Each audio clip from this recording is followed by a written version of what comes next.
Live. What's up? We're back. We made it. Back from Trumpistan.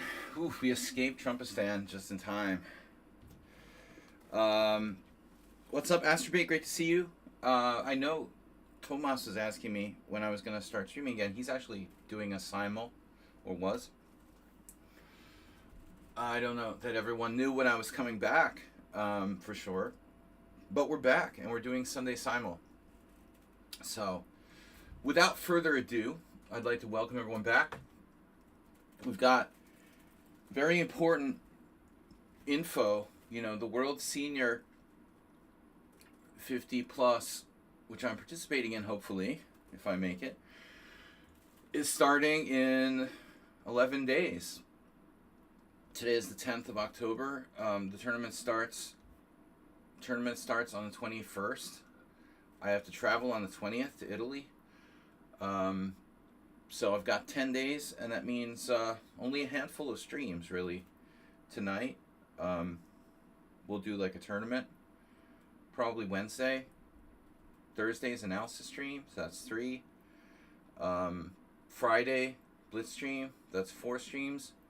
And then one more simul stream before I leave, I guess. The night before I leave, we'll do one more simul next week. And that's 5 streams. So I have 5 streams left until we go to the World Senior. Now, our goal was to reach 3,000, and we're only 2350, which isn't a bad rating. But we'd like to still try to get as close to that $3,000 goal as possible. So, anybody who can donate, please do so. Appreciate it. We have literally 10 days until the World Senior. So anyway, without further ado, I'd like to introduce our classical simul. Make sure everything's good here. Sparkle Horse Twitch simul, as usual, random color. 10 minutes, 50 seconds. I'd like to also, before I get into this, I'd like to thank a couple people, who helped me on my trip from the stream. I had to empty out a large storage unit, and it was a lot of work, and I needed a place to put stuff. So Mr. Coffee from our stream, our moderator here, and Uber driver, another old colleague from the chess scene who watches our stream, they both helped me, and I appreciate those guys, and it was fun to see them, because I had never met Mr. Coffee in real life, and I haven't seen Uber driver in like 25 years, so it was nice. Anyway, all right, so simul, Sparkle Horse Twitch simul, 10 minutes, 50-second increment, 120 minutes extra time for me. Minimum account age 14 days. All right, so we're starting by 7. It's still early. I'm actually early. Usually I'm a little bit later. Oh, you saw me playing the 15-15 last week. Sinus. Yeah, that Nimzo I messed up. That's a great line for black, but I did make a mistake there, and my opponent was better. I managed to draw, but that was... Yeah, I played in that for this German senior team, and unfortunately I ran into a cheater, and I don't know why lichess does this, but they don't seem to refund people's points anymore. I reported my opponent for cheating. He was clearly cheating in most of his games, and I don't know, do they not refund people's points anymore? Well, anyway, whatever. At least they banned him, so that's good. But I don't remember. I don't think I ever get any points back anymore. I guess it's just too hard for them to do that or something, But anyways, all right, crying about spilled milk. So, yeah, that's a good time control, though. 15 plus 15. I enjoyed that time control. I wasn't berserking. I was just playing, to play the full time control. So I wasn't trying to play 7:30. All right, no computers, no bullet speed play. It's slow chess. No leaving. If you do play, be prepared to play up to 3 hours. Thank you for your attention to this matter, Acerbate. All right. Please donate again to World Senior Trip. And those are the simul rules. Thank you for your attention to this matter. These matters. These lives matters. All right. Hosting new Simul. Cecil Purdy. So, alright. No leaving. No computers. But, I mean, this is the most important. No leaving. People tend to do this on me. They join and then they drop out. And that takes away the chance for someone else to play. And that's the worst. You know, it's even worse than cheating with a computer. I mean, that's just as bad, basically. Okay, it's the same. It wastes the game. Don't use computers. Please don't play Bullet. You know, all these things kind of waste the game, in my opinion. The London... I can't tell you how many people come to me complaining about how much they hate the London. It's so boring and annoying. I do understand why people do that. I think it's good for beginners. As for you've got an orange... You've got a kind of orange colored wings there. Heroku is green. Asbury has wings. Methodical thinking is of more use in chess than inspiration. I think it's a matter of opinion. All right. Sir, when will it start? It says right there, right above your comment, you know. October 12th, 2025, 7 p.m. CEST. Well, it depends on where your time zone is. You know, I'm in you know, CET or CEST still. We haven't changed time, so it's still Central European summertime here. So 7 p.m. for me. All right, so we got a few of the regulars, but not many yet. It looks like nobody knows I'm here. Sinus, Heroku. Sinus is becoming a regular. And Acerbate, of course. And then a bunch of people I've never played before. So I do like to... wow, Mr. Slowhand gifted Tier 1 sub to Redusa8. That is awesome. Is Redusa8 in the stream? Reduce... I don't know how to say his name. I say Redusa. It's like Medusa. Redusa. Nobody calls me sir around here. Schieberspieler's online. No, you should call me sire. It's sire. So, can I turn that off? Alright, we got... Yeah, if you guys asked to play politely... Richard Brenton is in. Someone on sound gives his regards. He said he was unable to make it this week. Maybe next week. AP87 mentioned that he might be able to visit the tournament. Where have you been? Wow, Marika Toom has subscribed with Prime. I've been in Trumpistan. Rumpistan for 2 weeks. My first time back to Trumpistan since Mr. Slowhand became a subscriber 6 years ago.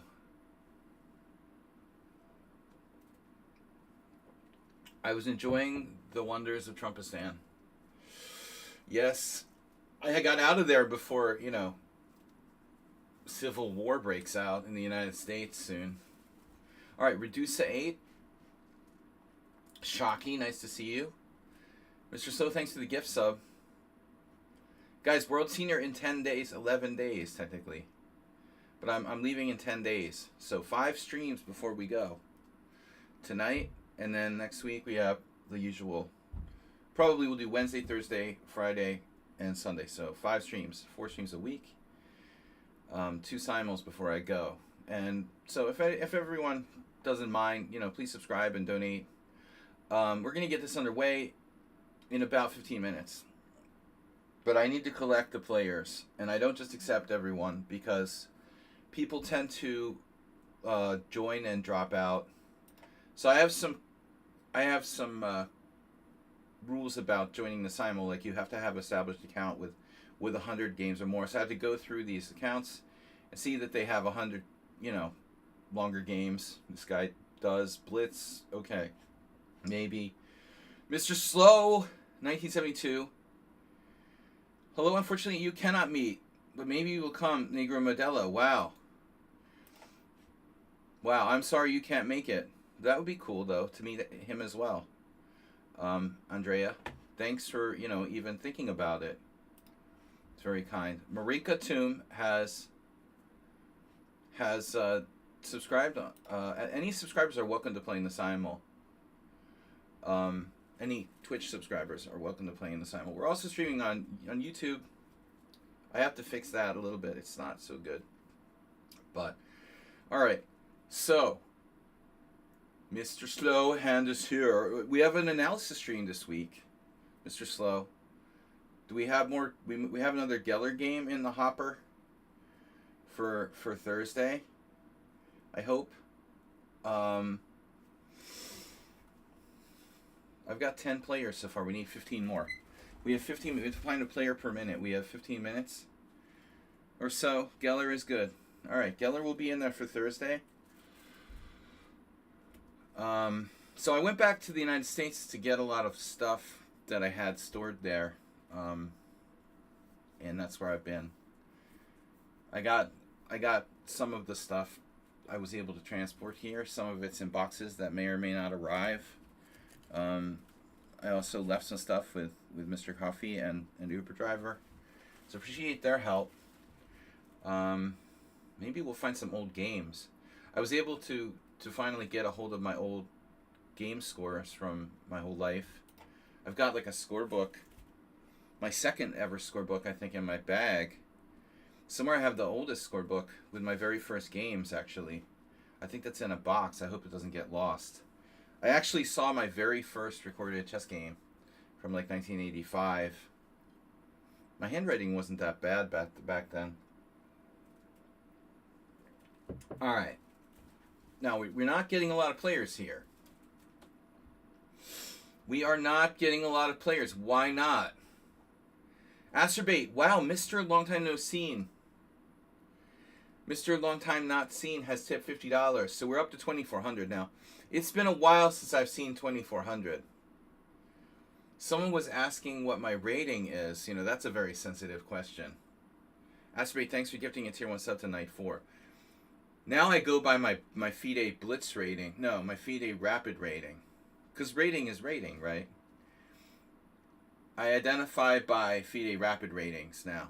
I'm 2375, which isn't too bad. My Blitz rating is provisional, and my standard rating just dropped. Because I dropped another game 2 weeks ago to this guy who did nothing really well. I lost another drawn ending, which I really do a lot. But it was a poorer game. I play better when I play more, and I have been playing. I've only played 10 games this year, actually less, because one game was a forfeit. So I've only played 9 over the board games this year, in the whole year. That's like a game a month.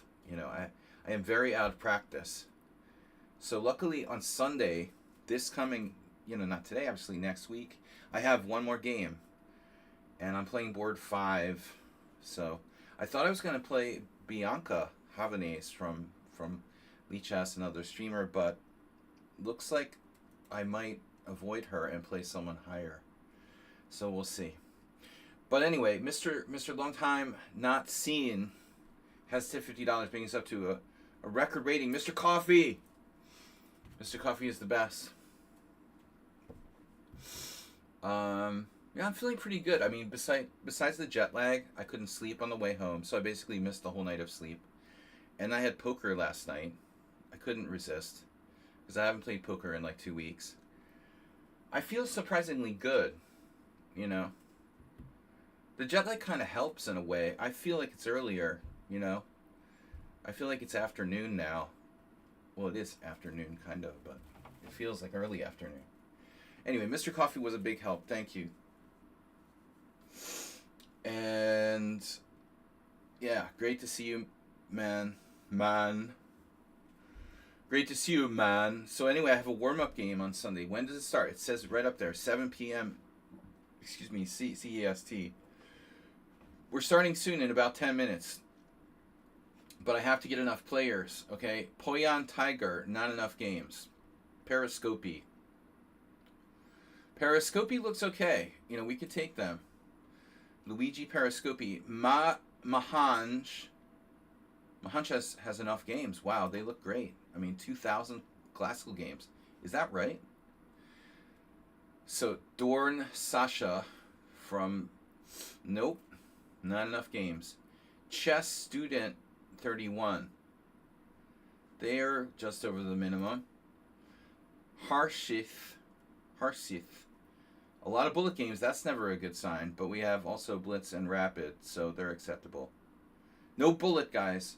Ram rules chess. Adnan 7 with rapid rating. Okay. Oh, people are so literal. Jesus Christ. I can't look at that. Adnan 7. I hate the London system.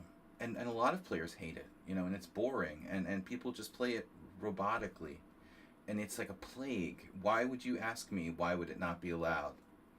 It's a plague to the chess openings, man. I hate it, and it feels like you're just wasting your time. There's nothing interesting that happens if people play the London system. Okay, Ram rules chess. Ram rules. Okay, we got a lot of players from India. This is a good time, but you guys in India have to promise that you're not going to leave on me. The Magnus said the London system is very rich.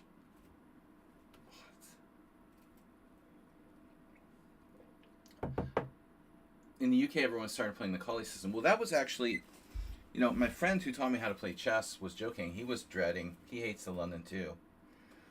And we got back in contact, and he was talking about how in our day, the Kali system was kind of the London in the like late 80s. In the mid to late 80s, the Kali system was London at that time. Very popular. You know, people wrote books about the Kali system. I had like 2 books on the Kali system, or maybe just 1. All right. Let's see. So we're not getting any more players. We have only 13. Wow, that's not very many players. It looks like more. How come we're not getting more players? Oh, Nevidov is here. Yeah. Nevidov 14. All right. I will go with Nils is on, and he's not. He's playing someone else. I will go with. I'll go with, you know, obviously whatever I got, but I think that people aren't looking for me because I haven't been here for 2 weeks. I was surprised there's not more random players like offering to play. Yeah, I don't know what Magnus means by the London system is rich. I mean, whatever, dude. You could probably say that about anything, but objectively, playing an opening, you know, like that, where you just sort of play. The reason why Magnus and all these people play the London system is because they're lazy and they don't want to have to worry about preparing. So you could just play it and you don't have to prepare. It's basically a lazy man's opening. But I think, you know, everyone's prepared for the London, so why would it be a good idea to play it? If people are facing it constantly, then everyone is like really kind of prepped for it. So why would you even bother playing it? It doesn't even make sense, you know? Why would you want to play something that everyone is prepared for? You don't have any surprise value at all there. All right, Mahang is back. Shreyash Royale with cheese. Sedik from Tunisia. We had a draw. I don't remember. Ruslan Bear blocked and back. And Adnan looks okay.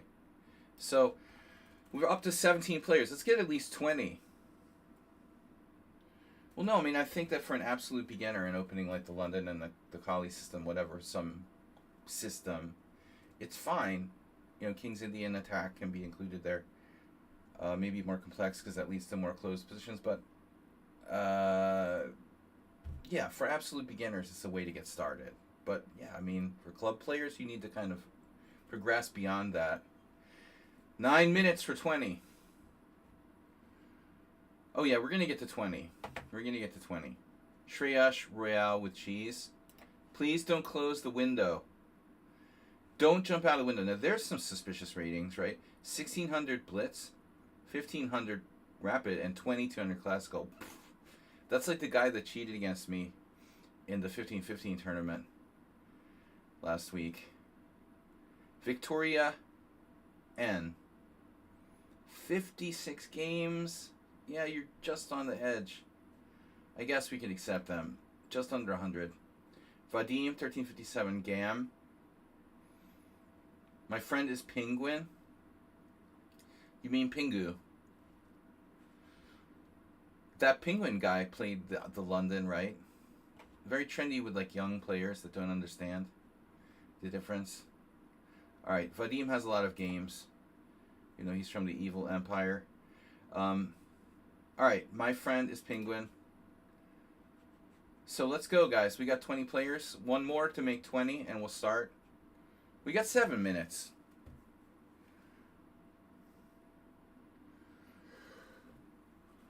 Yeah, that's why I'm banning the London, because it's boring, and I feel like I just play the same game over and over again. You know? Not a complex opening. I disagree with Magnus on that count. It's kind of the opposite of complex. It's just mindless development. Let's play blindfolded. That's kind of a weird account, huh? Yeah, I don't know about that one.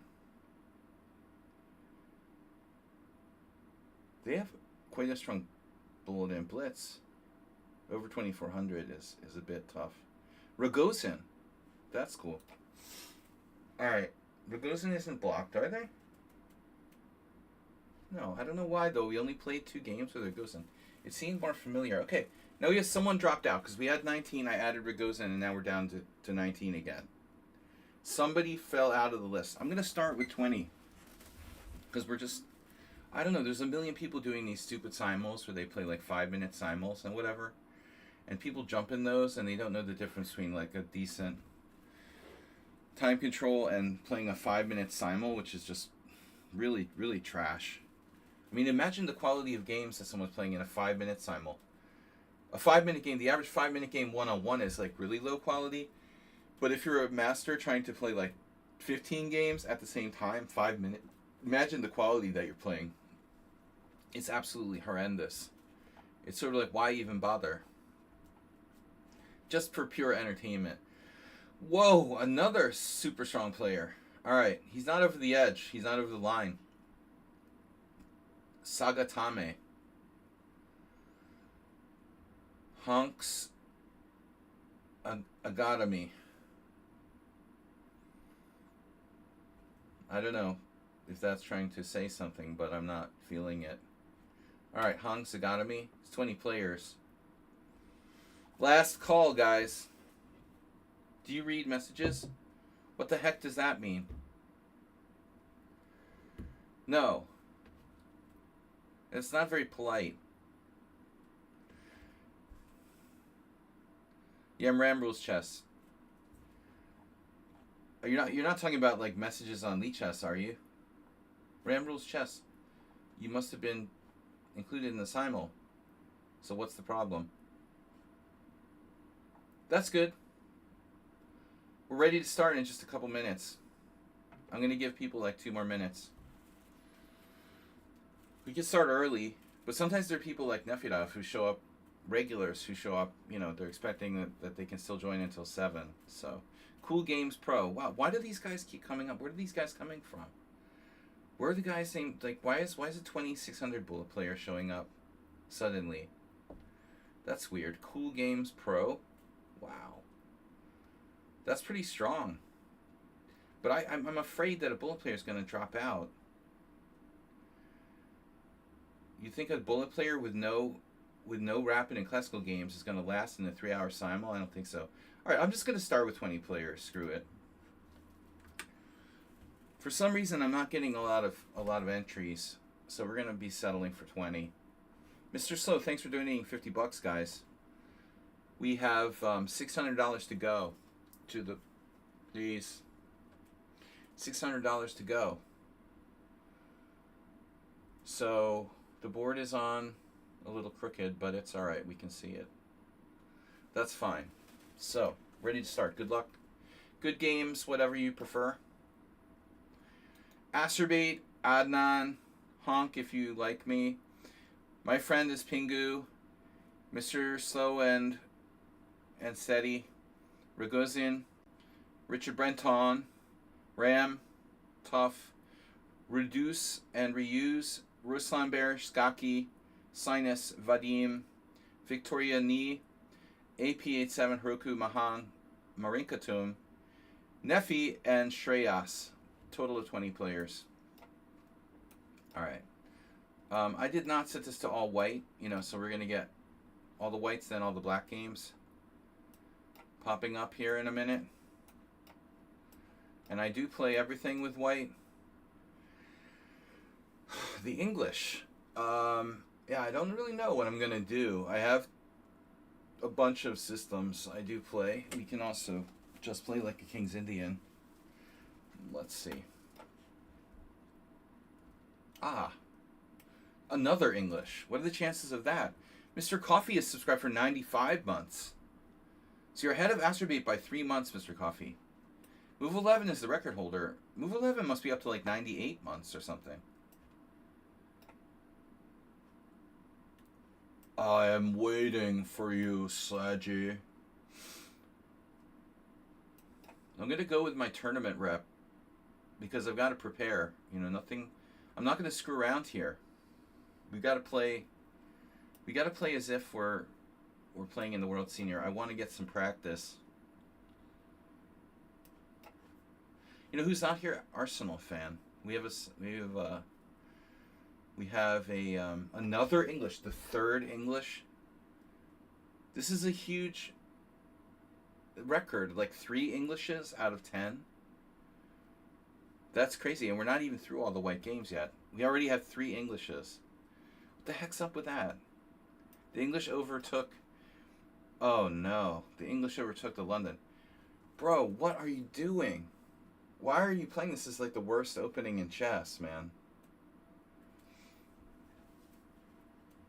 Yeah, don't even remember what it's called again. The England Gambit. That's like the worst opening in chess. It's better. I mean, it's probably worse than the Grob. So I played the English. I got G6. Alrighty. What are we gonna do? King's Indian players. Are you scared of the English Open? Yes, I'm terrified. I play it all the time. No, it's just surprising that, it's not that popular. That you would see it 3 games out of 10 online. All right, who's not here? Morales is not here. This is his favorite closed Sicilian move order. I also sometimes use knight c3. But the real danger with this is not just the closed Sicilian, but white can still transpose back to open. So you don't know for sure they're necessarily going to play a closed Sicilian. I've been playing some games with e6. But if white turns around and tries to make it an open, I'm kind of out of book. Alright, g3, that's an annoying move. Kind of cancels out any b6 counter fianchettos. This move order is a bit problematic for my repertoire. So now it's either e5. I normally play e5. But I can also just play a King's Indian. I really should throw out some King's Indians because people aren't expecting me to play the King's Indian. It hasn't really featured in my repertoire in recent years very much. Although I used to play the King's Indian all the time. It's been less and less, so people probably won't be expecting it. Alright, so knight c3, yep, whatever. English defense. Well, at least I have a place to like lean my arm. The worst thing about the last team game I played 2 weeks ago was this horrible table where the boards were, where there was no place to actually lean on. This tiny little crack after the board, it looked like a centimeter wide, where you could like try to fit your elbow. It was very uncomfortable. Then your like arm falls off the table. Dude, you gotta stop. You gotta stop. Are you serious? Alright, stop asking stupid questions. That gets annoying after a while. I'm a kid, that's my job. How many questions? What's your record for consecutive questions asked?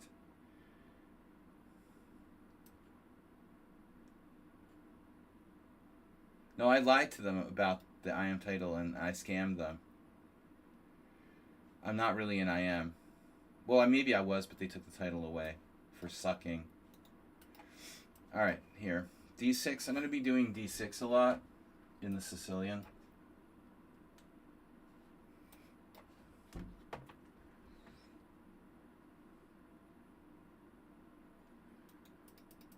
Yeah, I mean, I don't know. Whenever I like tell myself I'm going to play E4, I chicken out. I'm like Taco. Are really a sire? Sired. You've been sired. You're sired. That sounds like something, yeah, something Taco would say.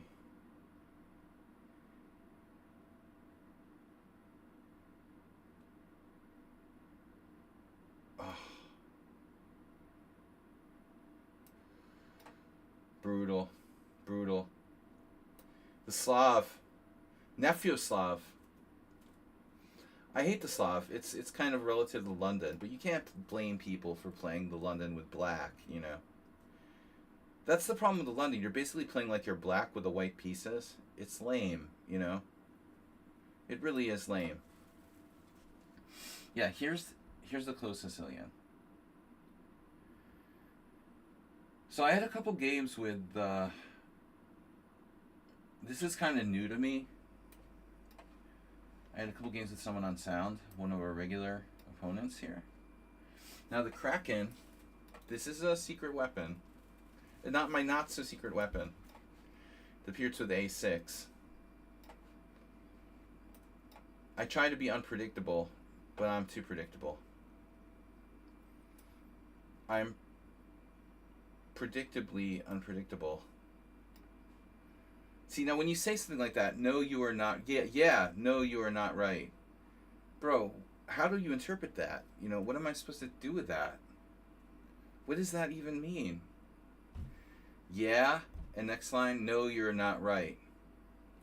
Sorry, I don't know what to do with that, man. Hard to understand the meaning of that. That can be interpreted in many ways.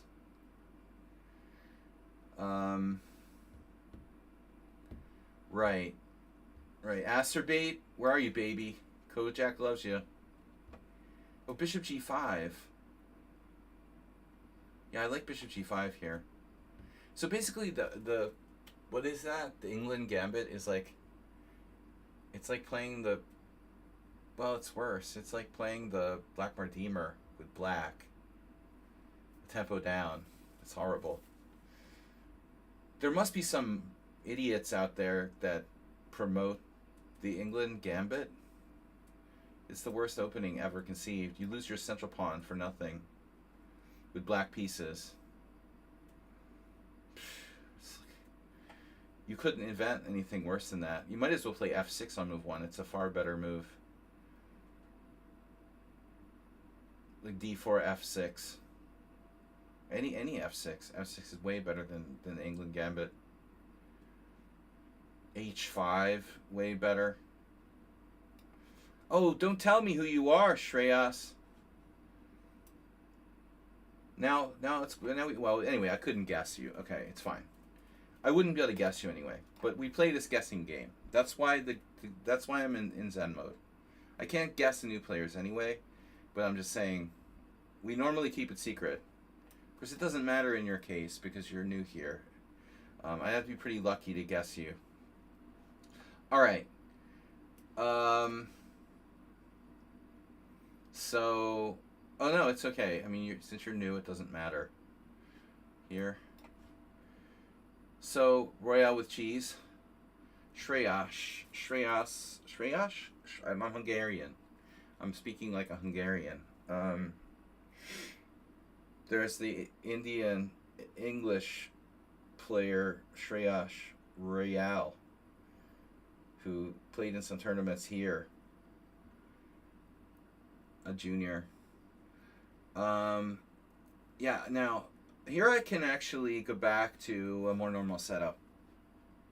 I don't have to play for d5. So I can do g6. This is a more stable sort of thing. Okay, I like to play all different stuff. Yep. That's a good solid system. Now this is an unusual move. Bishop e5 check. So knight c6 transposes, bishop d7 transposes, but if I play knight d7, what do we get? We get yeah.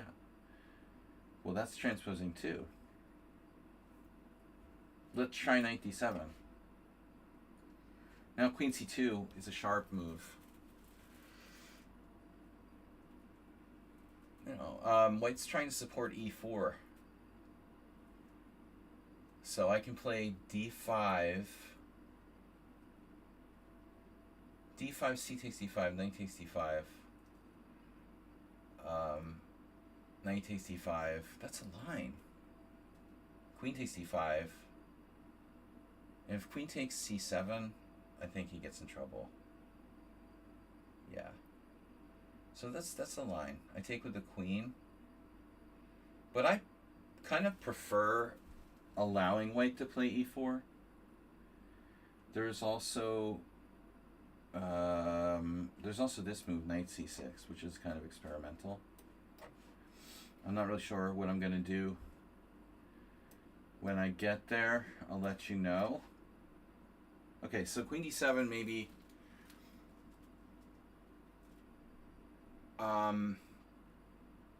The other possibility is black could play f6, and I take, and they take with the knight, and again, it's like a reverse. So I think this is very good for white. But now I guess I have to finally release the tension and take.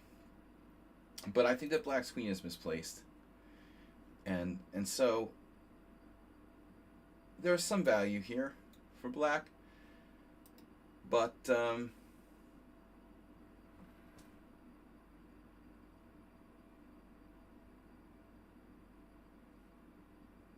he can't castle queenside with the queen on d7, you know, so his pieces are a little bit awkward. And he's down a pawn. It's like you're down a pawn with interest. So here we have options. I think I even tried knight f6 in one game. It's an interesting move. What could possibly go wrong? Imagine knight f6, e5, knight e4, knight e2, and my knight gets trapped on e4. If knight f6, e5, I have to go back to g8. But you could argue that white's also kind of overextended. I played c5 in this position. I mean, e5 is like a reverse b3 Sicilian or Snyder variation.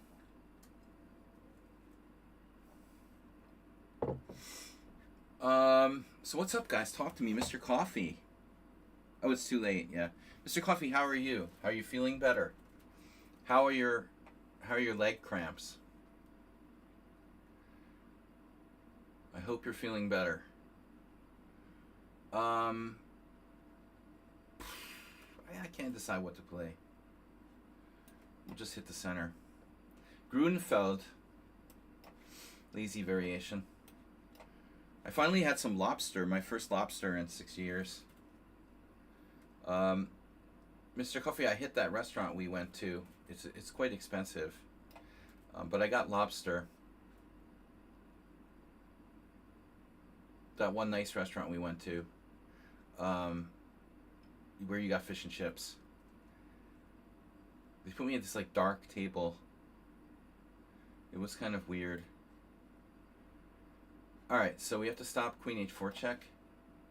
Here, here. Bishop g7. Kings. Alright, now it's a King's Indian. It is.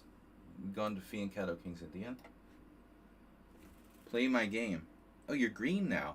Chesscott changed his color. How did you do that? You changed from brown to green. Did you change devices or something? Was it good? Lobster was good. I can't get lobster in Budapest. It's hopeless. I haven't had lobster in 6 years. Yeah, that restaurant is really good, but it was super expensive. You know, one thing I never got, I was in New England where they have very good seafood.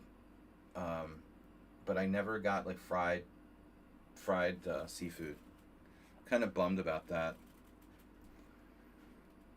Not healthy, but fried seafood is very tasty. Things like fried oysters, Fried scallops, fried whatever, you know.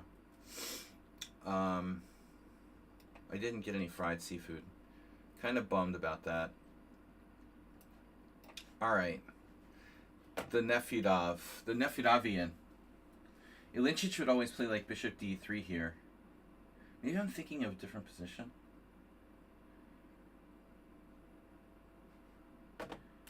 Yeah. Oh wow, bishop c4. That's aggressive. So this gives me all sorts of possibilities. But I think that b5 makes a lot of sense. You're basically now getting kind of a Bodler type of thing going on, where the bishop just gets hit with tempo. I can play knight takes c4, didn't equalize. Well, maybe not. No, I think b5. I mean, d5 probably reaches a French exchange, but this is much more dynamic. I don't think that bishop c4 is a good idea for black there.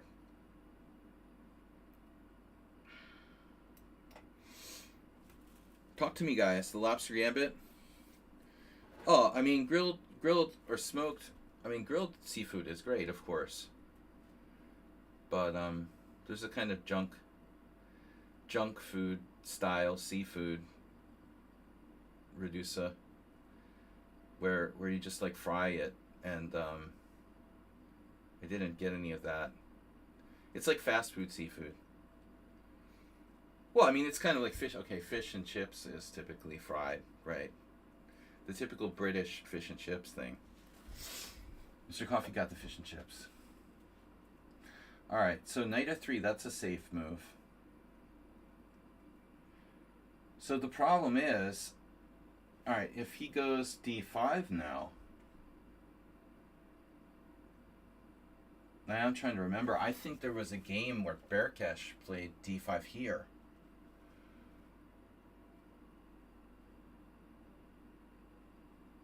Good old Ferenc.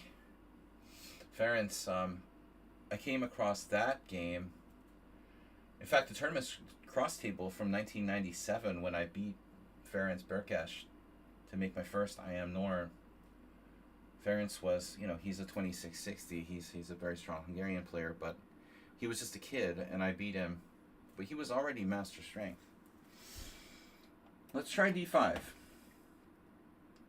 So he was no Karyakin, though. So all the record holders are 12 for becoming a master. Or grandmaster, I mean. Or is it 11 now? The youngest ever grandmasters? They're all 11 or 12? It's 12? Or 11, I can't remember. Funny how everyone's almost the same age. Yeah, so typical mistake here is the move d3. What's up with queen e2 in this position? I wonder. You can take. You can always take. Always take.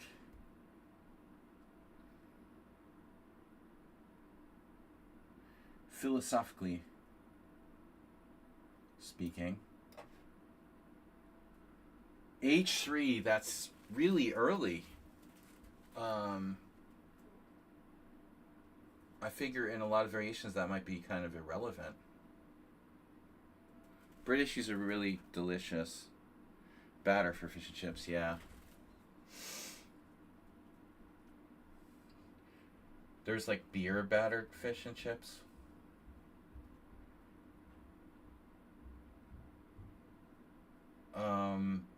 But there's a big scandal lately in the last couple of years about the cost of fish and chips getting like really ridiculously high. Fried shrimp. Alright, I like thinking about food. Anyway, I was glad to go back home. Maybe c5's not so good. Because it's a Benoni after that. And h3 kind of fits there, to be honest. Where does h3 not really make sense? I mean, maybe I just go e5 right away. You're not preventing me from playing e5, so why don't I just play it? Of course. It makes complete sense. So, unprovoked exchange on d7, why? Okay. This makes sense, right? Knight e7. Now what do I do? Now I'm playing the, I'm playing the Caro Khan. I guess he has f6 and some f6 knight f5 type stuff. That's kind of annoying. Well, we can live with it.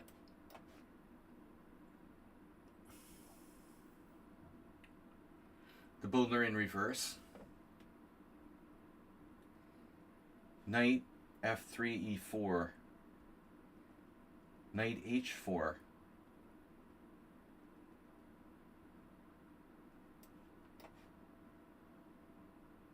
So this is serious. Bishop c5 is probably a good move. It's one of the best moves for black here. This is a Berlin with queen e2, which is kind of unusual. Gashimov was among the people who played this with white. It's kind of a rare line. We're playing like a Worrell attack. But black's playing a Berlin, not a a6 type Spanish. In any case, c3 is a useful move. Of course, I can exchange as well. I can try to take that pawn. I don't think I can do it right away, though. He's just going to win the pawn back. Black has all sorts of tricks. You know, you wonder, though. Takes on c6. D takes. Knight takes e5. And now, if you play queen d4, for example, I have knight to d3. Knight takes e4, losing a piece for black, probably. Queen takes e4, losing a piece for black. So black has some kind of like long-term compensation. I don't really like that. Here I've played c5. It's really a little extreme, but probably not bad. Of course, if I play bishop b7, he might have queen e2. Black has a wide variety of choices here. Pretty much anything. I mean, bishop b7, knight d7, c5. I mean, b4 is an attempt to win a pawn. I guess that should be seriously considered. Maybe I should just do it. I mean, b4, knight a4, knight takes e4. That's a serious central pawn. I don't like to be materialistic, but honestly, I think I'm kind of tempted to do this. Alright, so finally a proper opening. Wow. I'm going to play the classical. That's my main repertoire. I've been toying with the Najdorf, but I don't think I'm ready to play the Najdorf necessarily in a serious game. Need more practice experimenting with the Najdorf. Here, this is also a type of English, Boffinic English. What if I play g6? g6, knight e2, bishop g7. I mean, it's interesting. Alright. Oh, here I have knight b4. That loses a piece.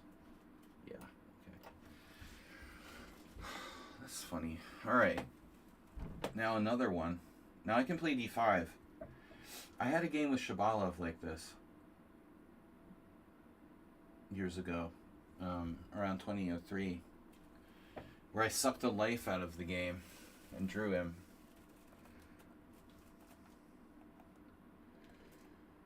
It's funny, there's no American Grandmasters registered for the World Senior. Last year we had Kaidanov and Shabalov playing. I'm like, there's only one other American player who's higher rated than me registered for the World Senior, which is sort of disappointing. It was nice to hang out with Shabalov a little bit last time. Well, I have a friend playing, but not many. All right, so guys, talk to me. Recently, a lot of shorts show up for me about Davi or In and Out. Haha. Oh, the fast food In and Out burger. We don't have that on the East Coast, I don't think. We have Five Guys? I had never been to Five Guys. That's something kind of new.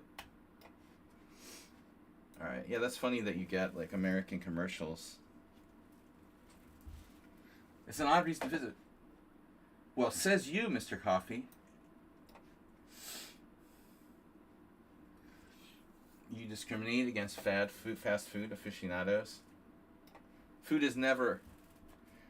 Five Guys is not worth the money. Okay. I like how they have Jersey Mike's now in New England. That made me kind of sick. I was like, come on, man. Yeah. Well, everything's even McDonald's is insanely expensive here. I miss Wendy's though. God, it was so good to get Wendy's, man. Oh, this is the line that I analyzed in my videos on YouTube years ago. Wendy's is so much better than Burger King or McDonald's. It's just ridiculous. You get more food. It's tastier. The portions are bigger. Well, at least definitely bigger than McDonald's. But I always like Wendy's the best. It's always sad because there's no foreign locations. Maybe in Canada. We talked about this before. Yeah, McDonald's is outrageous. It's outrageous. They serve like garbage and they charge a lot for it. For eating like horrible food.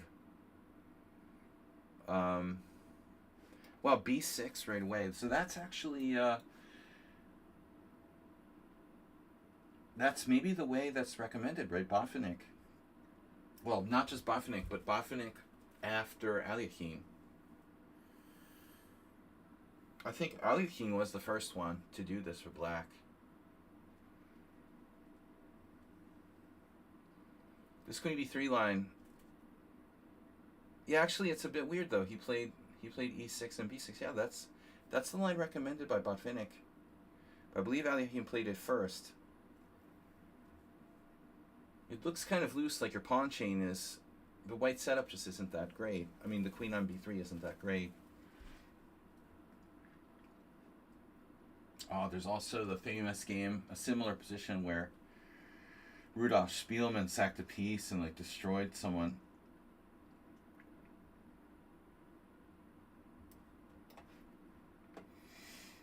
This is for Acerbate. He loves the Vienna game. He used to love playing the Vienna game with white.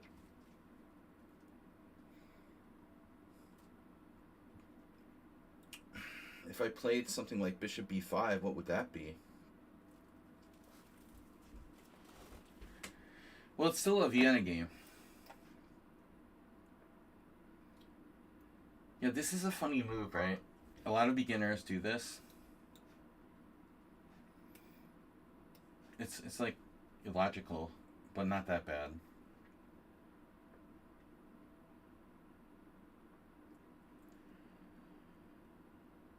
I don't ever really played this line very much, but I'm surprised a bit by Bishop g6, but why not?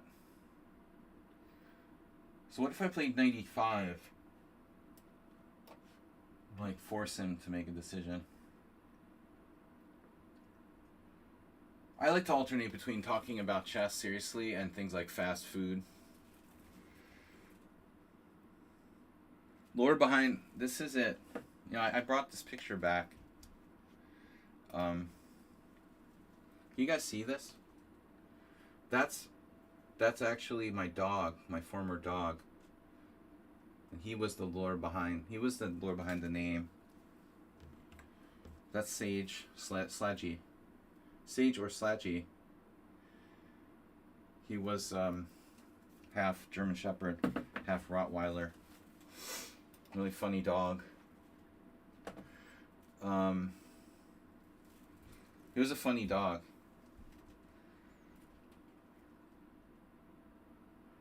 We used to call him Slaggy. So I made my name after him. He passed away a long time ago, but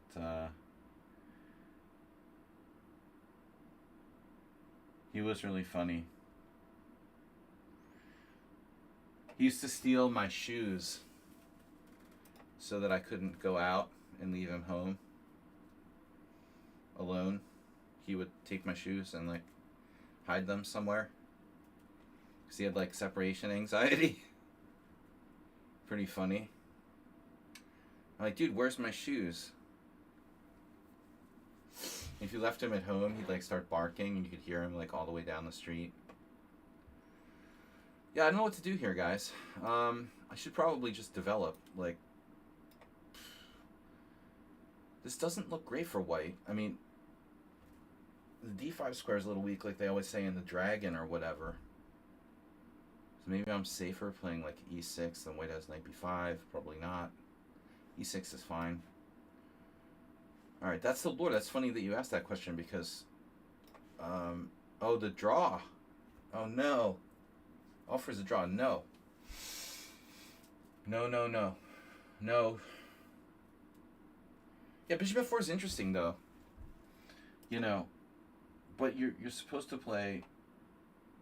Well, what are you supposed to play here? Actually, good question. Probably knight e5. But why offer a draw? See, the problem is that knight c7 is not really a threat. Yeah, this is kind of what I figured would happen, right? So, should I go knight to c4?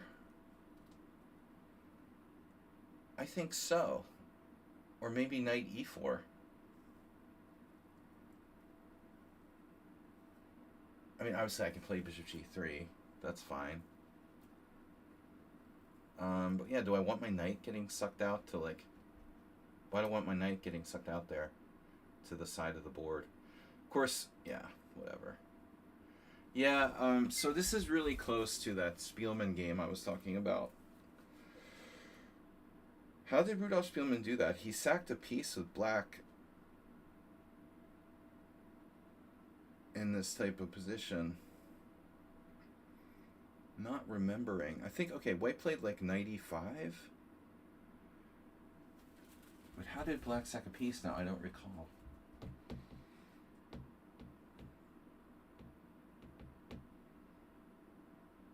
This shouldn't... This is basically black is playing exactly according to book recommendation. White must have played f4. So c5 is a threat. What should I do about it? Plus I need to get my king side developed. Wonder if g3 would be stupid. b2 is kind of lame. Rook d1. Very dangerous. I guess c5, we're just going to have to allow c5. Really need to get my kingside developed. Yeah, this is the coffee house. It's like the coffee house opening. Yeah, it's funny. Oh, that's funny that you mentioned that, Mr. Coffee. I saw this article from the Budapest Business Journal or something. They're opening a Popeyes in Hungary. Like some kind of affiliate of Popeyes in Hungary.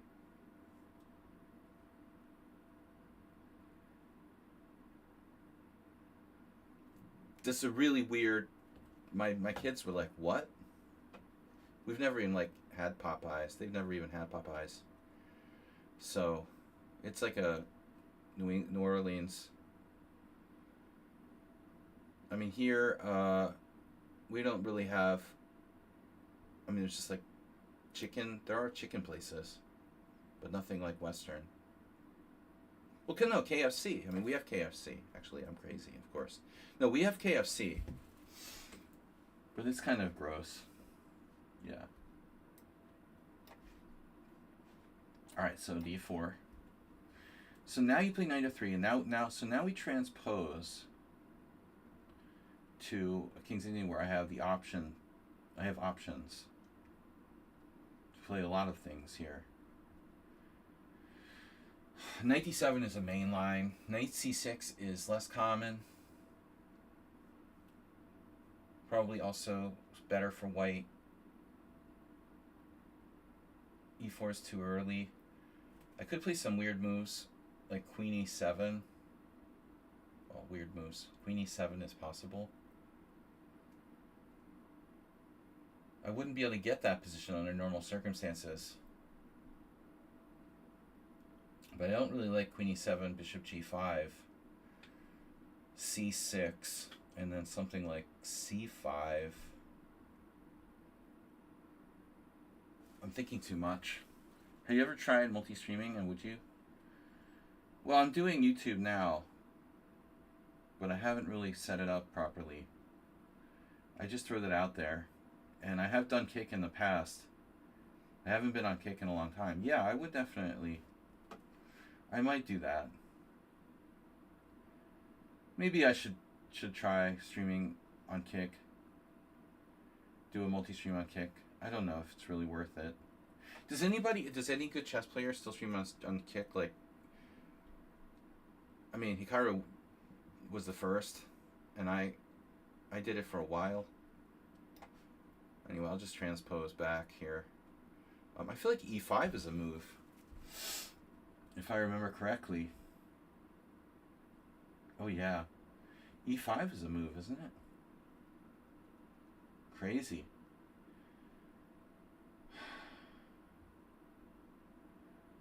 E5 is pretty crazy. E5 pawn takes pawn. Yeah.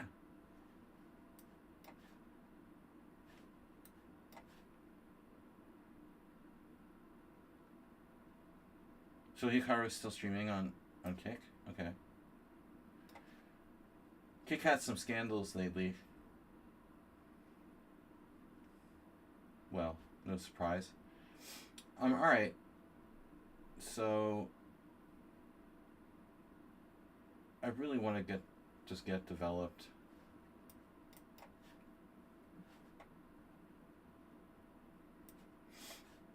But Kick was always meant to be edgy and mostly gravitates towards gambling type streamers. So here, bishop takes c6, d takes c. I could stream poker, but I'm not that into online poker. I don't play online poker anymore, so it sort of doesn't make sense for me to do poker streams. I basically quit playing online poker like 10 years ago. I used to do it for a living. You know, that would be cool if I was still playing online poker.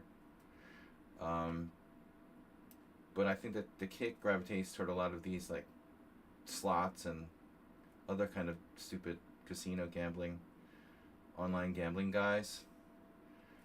So I don't know about taking this pawn. Bishop takes c6, knight takes c5. It still looks dangerous to me. I'm not really interested. Yep. So we're getting closer and closer to Rudolf Spielmann here. Now the good thing is if he plays c5, I can take. Bishop on b7 is hit. What happened in the Spielmann game was white played knight e5. How did black sack a piece in that game? I cannot remember. Why do I have to play knight e5? I don't. Farago Ivan, the Hungarian Grandmaster, used to play this line with white. I played it. Okay, that's a critical move, d4. Now we're in main line, h3. I haven't played the black side of this in years. I had a weird line that I played, and I got crushed by Lichess the last time I played it, and I gave it up. I used to play h6. This was originally I got from a Gelfand game. h6 is a weird move. I had some good results with it, but it's pretty dubious. I basically quit playing in like 2004, 2005. I used to like it because it was lesser known and people didn't know what they were doing, but the idea is to play knight h7 and knight g5. I don't think it makes as much sense against h3 as it would against like e4. You play knight h7 and you play knight g5, and so you increase the pressure on d4 by knocking out the knight on f3. I don't think it makes as much sense here. So c6 is the main line. Rook e8. Now, rook e8 is okay. Now, do we play queen e2, e5? I guess queen e2 is okay. Yeah, see, I'm not really afraid of this. You know, I mean, I'm looking at it and I'm like, okay, you think you're playing like the carries attack or something, but I mean, your position is very hollow. I don't really mind, to be honest, allowing you to play g5 and just doing like knight e8. I mean, white's attack doesn't seem that dangerous. without the light square bishop, he's got this like light square weaknesses everywhere. Now, still, there may be some danger, but I don't know, man. On the other hand, I could react and play like h6, which will weaken my position in the long run, buying me a little bit of time. Say h6, bishop e3, rook c8. Buying that time. I mean, there's h6, h4, that's slow. Do I want to play h6 or not? My original plan was just to castle and allow g5 and knight e8, and just say like white is kind of overextended. Then I guess h4 or f4. It is true that my knight is rather badly placed. Let's see, h6, f4, that really would weaken his king. Rook c8, even e5 is possible. Queen a5, another interesting possibility.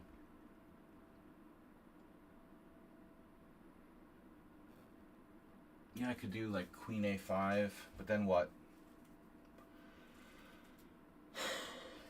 Alright, I'm going to try this. Rook fd1.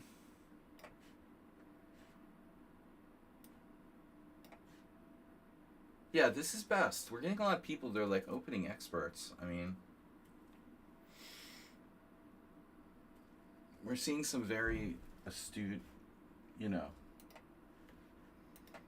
These are probably the guys who are like 2400. Oh, man. I got a headache. What is that about? Alright, so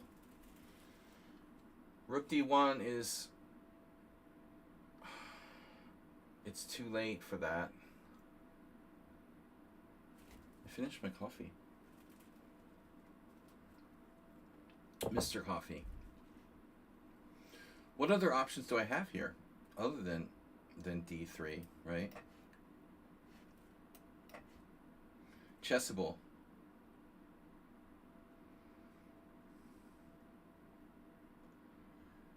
Change the landscape. Yeah, I mean, it's, well, you know, information is much more readily available. Made more, I don't know, accessible to especially beginners. Bishop e3, wow, it's David Grigo. Unbelievable. Who would play like David Grigo against me? I played like this with white. Rip David Grigo. I had this game with this guy Sean Nagel, and he played black, and he did something weird like takes and knight b6 or something, and I had trouble defending my c4 pawn. It was a counterintuitive move. I doubt it was this exact position though, but it's possible. So if you take on d4,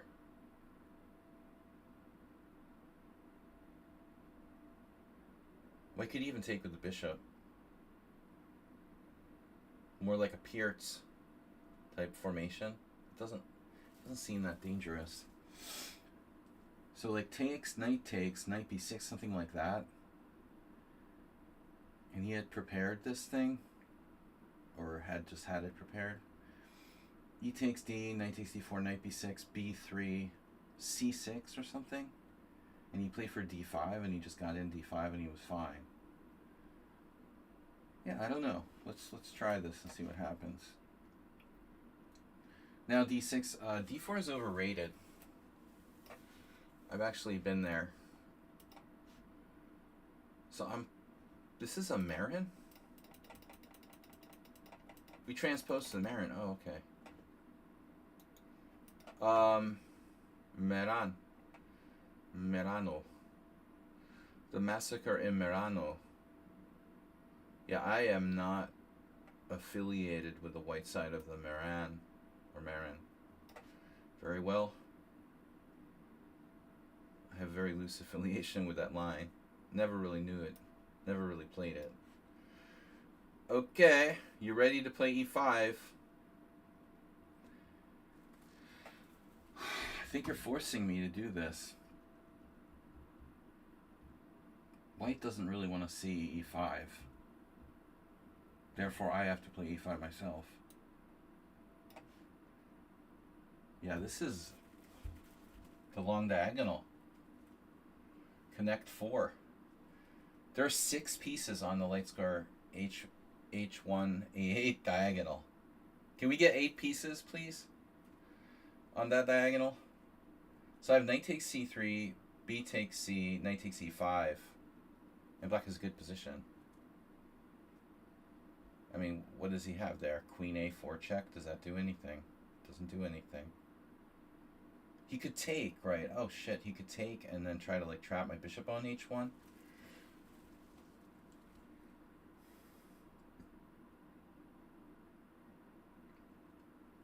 Crazy stuff going on here. I could play knight to d4, no. Well, I could play knight on db4. Then he pins me, leading to weird complications. You know, I'm trying to remember how this went, and I think it was knight takes c3, b takes c3, and maybe black doesn't even take the pawn right away. Maybe we throw in like bishop c5 or something.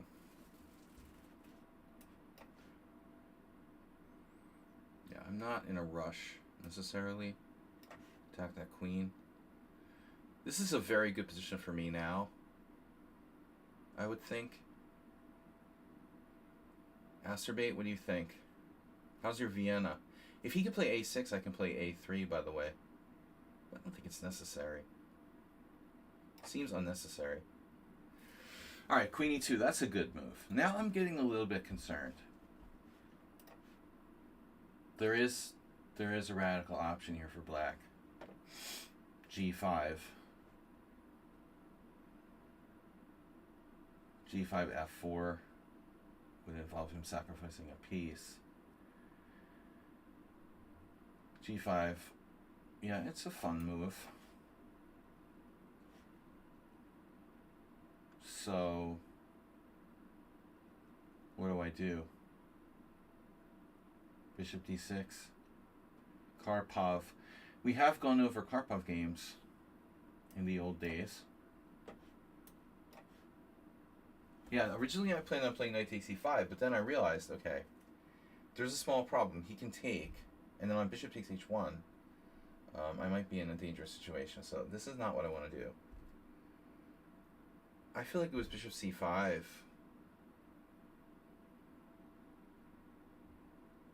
Let's play this as a pawn sack. Speaking of the England Gambit, I'm like playing the freaking England Gambit here.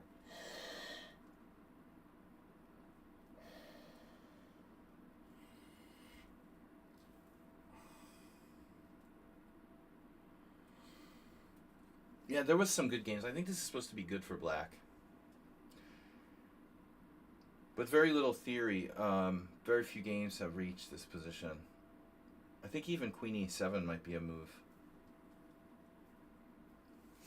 Queen e7, bishop g5, queen e6. Is bishop c5 too slow? You know? Do I want to castle queenside or do I want to castle kingside? Maybe I want to castle queenside.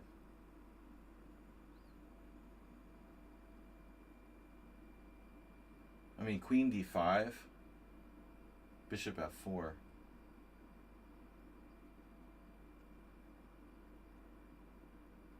I'm not sure what bishop c5 does. Bishop c5, but if he plays bishop g2, yeah, so maybe they play maybe bishop h3. Queen e7.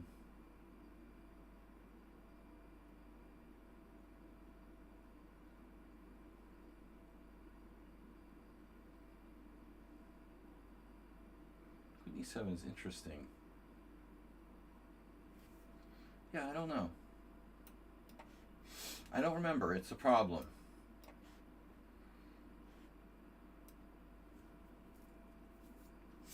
Yeah, this is the Farago Ivan. So c6 is kind of passive for black. Black really wants to play c5 there.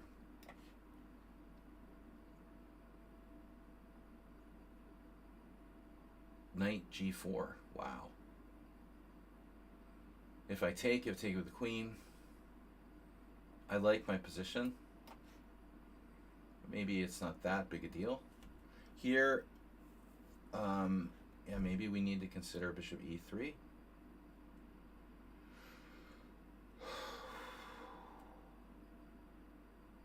Keeps the tension.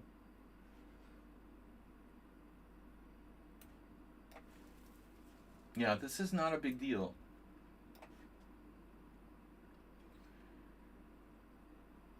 Okay, so white takes on d4 like it's a Pierce.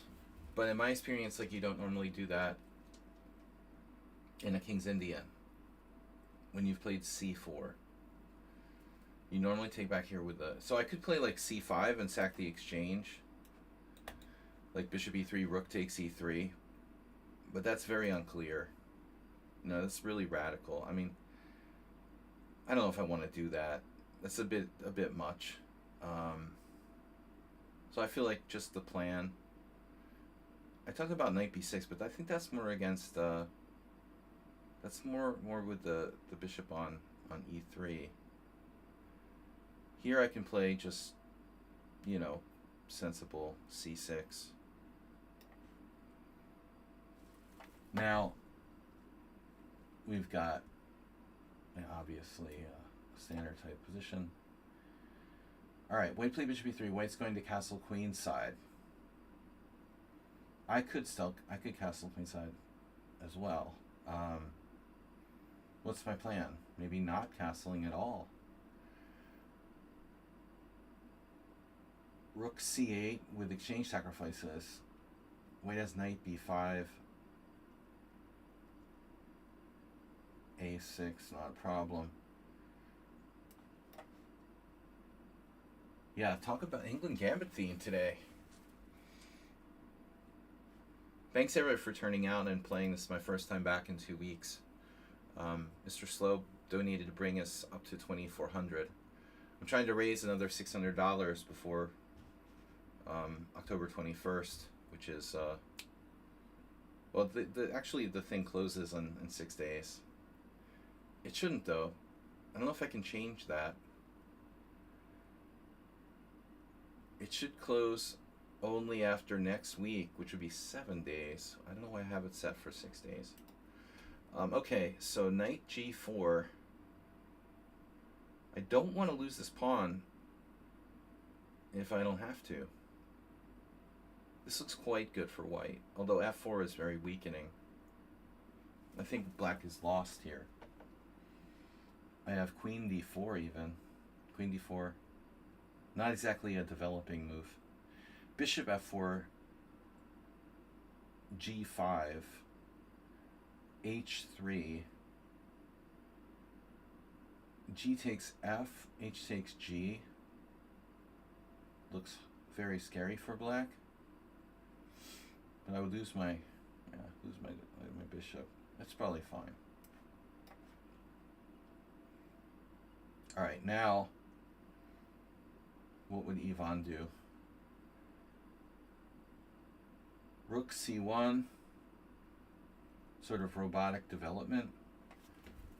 Another possibility would be a4, but if I play a4, maybe black plays a5. Still, I could play for b4. I don't really want black to get a knight on e4, you know, and not be able to get rid of it. You know, so we need a plan. Rook c1, c5. Is c5 a problem? Rook c1, c5 takes, knight takes. Queen c2.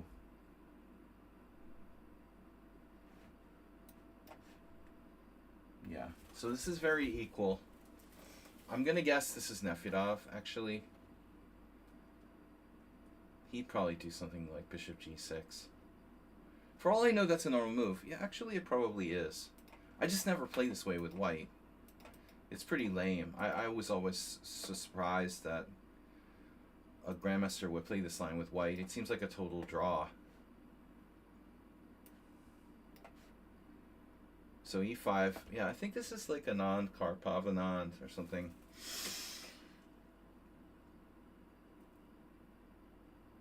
A4, there's knight e2.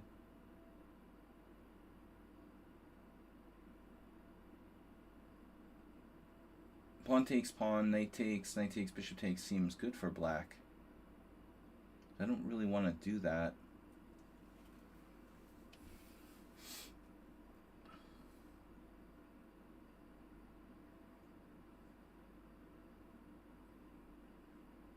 H3, another, you know, sort of standard type of idea. So if H3, pawn takes D4, you know, what am I going to do? What am I going to do? Bishop G5. Not sure if that does anything. It looks kind of pointless. So again, I wish I had studied the Marin more. But I guess I can play knight e2. Should I be doing that, like unprovoked?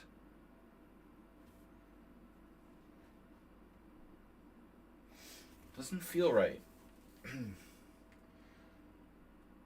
Rook e1. You know, that's interesting.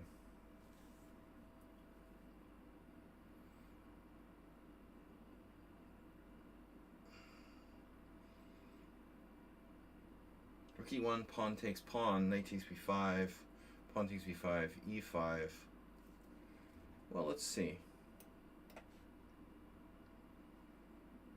Yeah, I was going to just play knight to c3 now.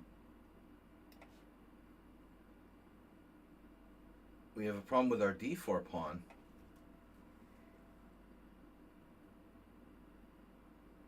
And I think there were like positions where white can actually sacrifice the d4 pawn. But again, knight e2 is a problem because of e4 getting weak.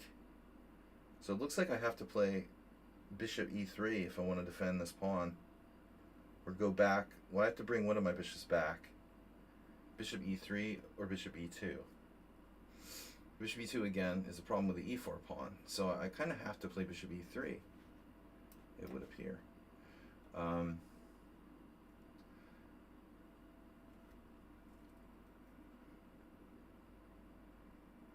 Now that I think about it, I had a game with the Indian guy, Ganguly, when he was a kid. One of these. We had a relatively quick draw. Never really believed in this line for white, but it's safe. So a3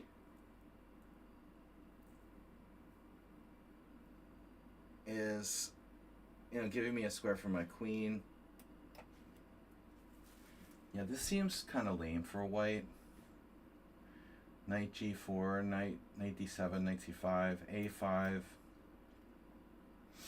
Here I'm really, you know, surprised by that move, knight b3. What's that about?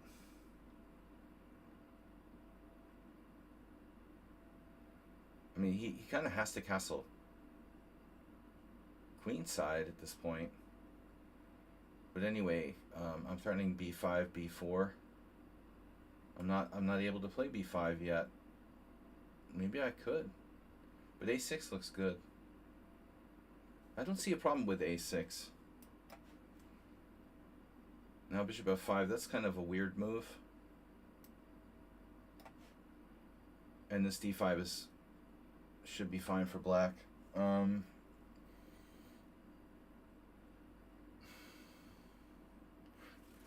White's got a strange sort of Benoni where it looks kind of overextended. Yeah, I mean, the original thinking was that white gets in d4, he has a good position, but it turns out it's not a big deal.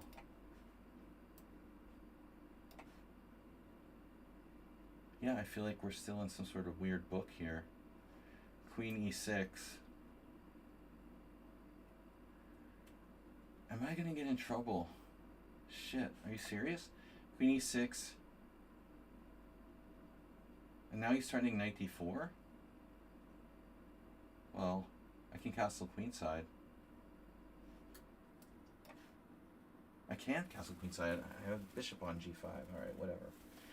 We'll figure it out. So bishop h6 is overrated, in our opinion. People do stuff like rook e8, and I just don't think it's really necessary. Probably best not to do that. Just play constructive moves. But what are the constructive moves now for black? What is my plan? I mean, I could try to get it. I could get in d5 and change the whole structure, right? It does make a lot of sense. I mean, there's nothing wrong with d5 for me. Whatever. Okay, fine. So a3, queen d6. Now he's lining up here.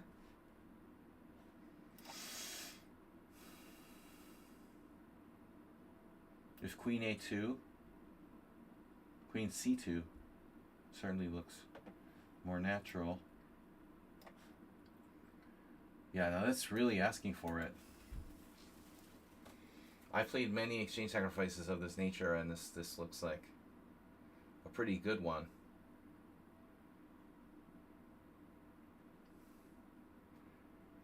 Of course, it's far from forced.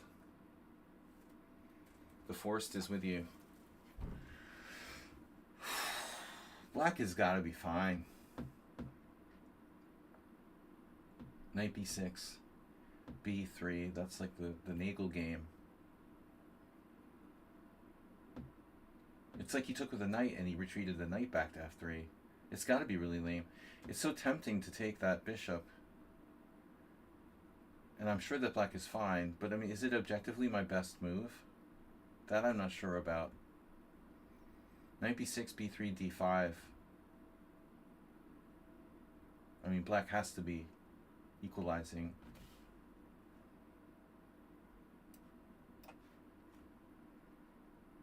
Now, I think I have to take with the pawn. So f4. Interesting. The plan was to take. Yeah, this is a typical bad King's Gambit or Vienna Gambit for black, where he surrendered his center and doesn't have any compensation for it. Now bishop e7, he can't line up pressure here. So white can play sharply, but I don't see a need to do that. I think I should just castle kingside. Okay, so this queen a4. A very annoying little move. And we're obviously in a totally unknown sort of situation here.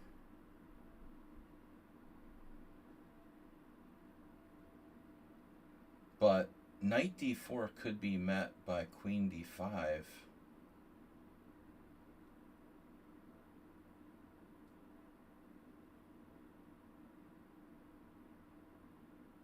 So for example, like h6,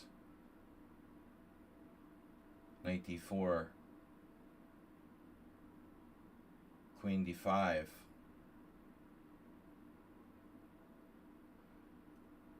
knight b5, rook c8,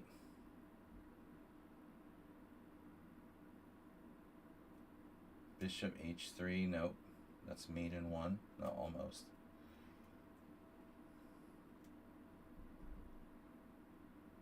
Yeah, h6 looks like gonna be the right idea here.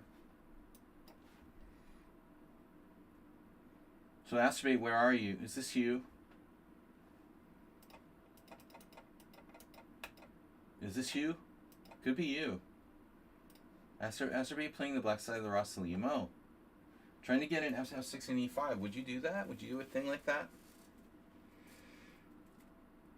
Would you do a thing like that? Knight e4. We're good after knight e4. It looks very good. Maybe it's overrated. We'll see. Wow, so d5, okay. Wow. Takes. Yeah, I mean, I just take and play knight d2. I mean, what else can I do? Or, you know, if you take with the queen, that's a different story. Lining up. Well, I can move my queen again, obviously. Queen a4. And, guys, when we get to the hour, I'm going to show who's playing which games. But b4 is a normal idea here. b4, b5. Queen a4 is a threat.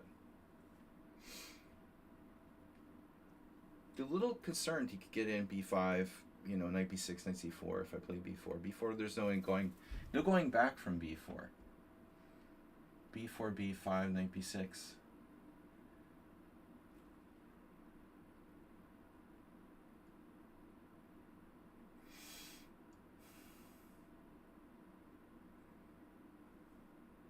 Of course, that is double-edged. All right. So we're looking at more, you know, very classic exchange sacrifices. Don't think it's going to fly yet, but it might later. I think instead we should probably play e5 and turn this into what looks like more of a kind of standard Najdorf. I don't have to. I have queen c7. Castle's queenside. He's going to have a lot of pressure on d6 if I don't play e5. All right. Now again, this exchange sacrifice is really begging to be played. His dark squares are awful. Massive weaknesses all over the place. You know, g3, e3, b2, e5, c5. But, you know, you have to control yourself. I think that it's often tempting to go into crazy stuff when you're just better with, like, more simple moves. My plan was to play d5, and it may just be equal. So queen takes now. He activates his queen. And black, well, does seem to have a fairly good position, honestly. Taking doesn't appeal to me, but I also can't waste time, so I guess I have to play like bishop c4. Now we're just better. a3 is always a possibility. Take away knight b4. This is just b2's hanging. But, you know, is there any danger here? Bishop takes b2.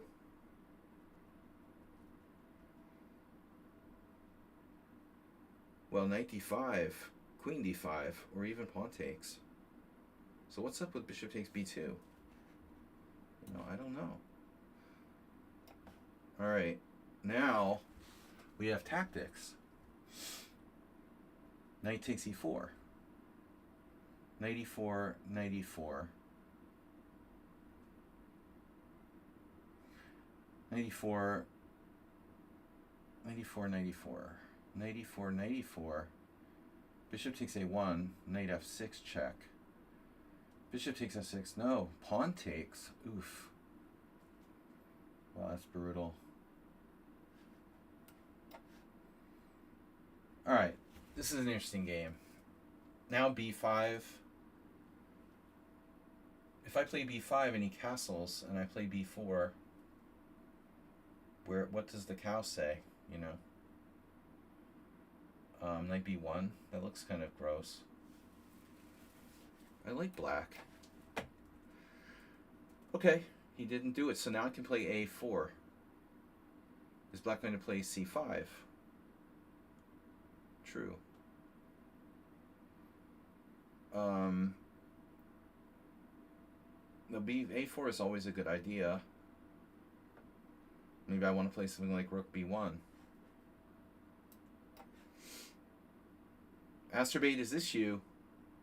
You're not playing chess again until I finish 4 volumes of how to play d4. Uh-huh. So I take with the queen. That looks really good. Yeah, so we just have a good center. Sensible player here with black now. E4 is like a positional threat. There's also knight a5. And there's also just simply bishop e6. So black looks pretty solid. I mean, you have to consider knight h4, but my development isn't that great. There is knight d2, e4, knight e4, knight e4, pawn e4. f7's weak.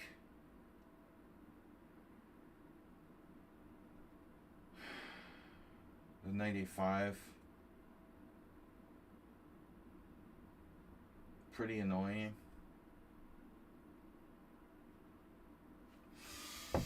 But I can't break through against f7. I mean, what am I going to do? Maybe knight a3?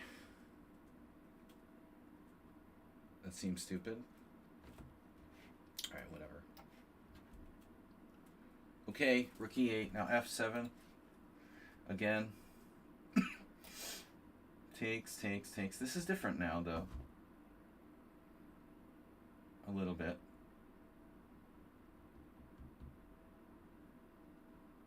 Am I supposed to play knight e2? Seems weird, doesn't it?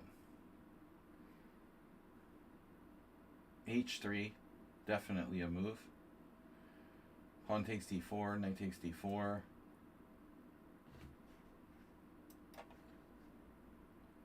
Oh, wow. White played what?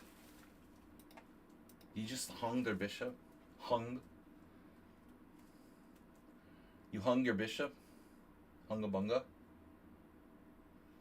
So it takes. I see. That's quite a tactical solution. Fear not.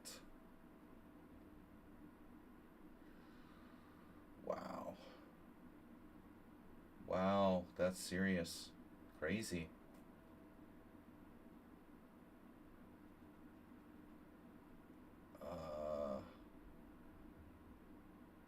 Whoa.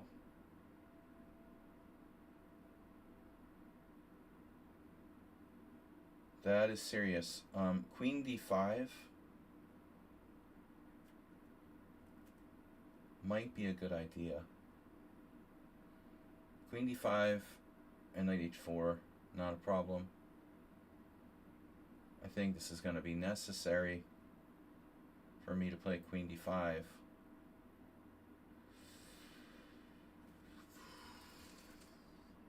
Feels slow. That's crazy.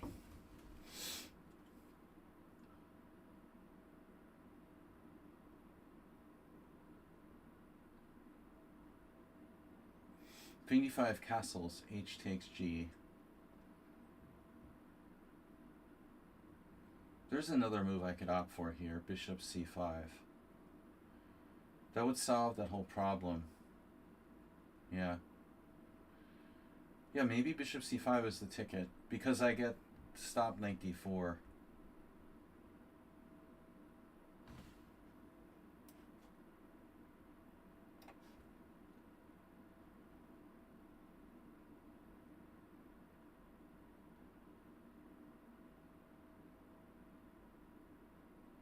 Crazy.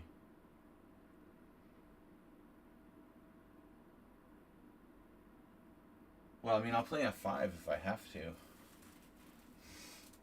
mean, maybe just d5, but then white can do crazy stuff like castle queenside. Well, white can still do that. But I could just play knight c5. Maybe that's the thing I should do here. Just knight d6 or knight c5. Yeah.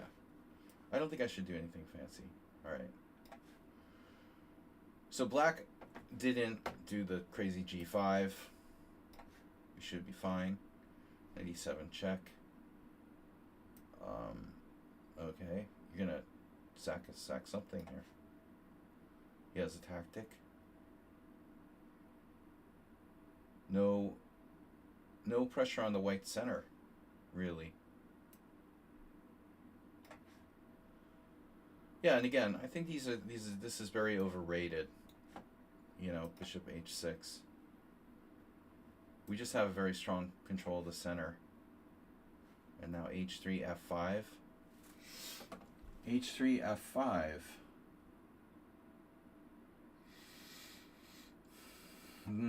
That's pretty doubtful. They have good positions today. Right. Now black played what? h6, okay. So now a4. b1, okay. Now e5. I was worried about e5 there.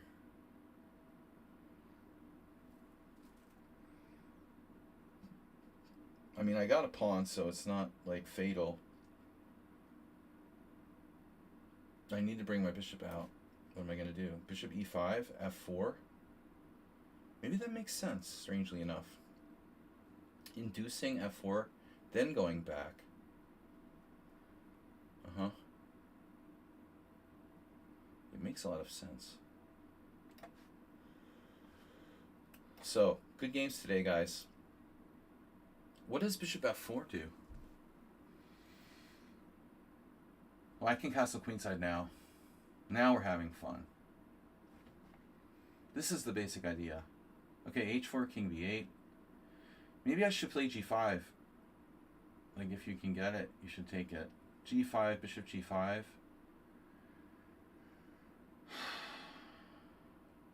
Yeah, h4 is going to be annoying.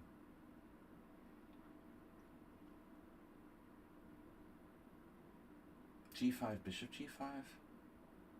hg, knight takes. Do I have a problem? Seriously, g5, bishop takes.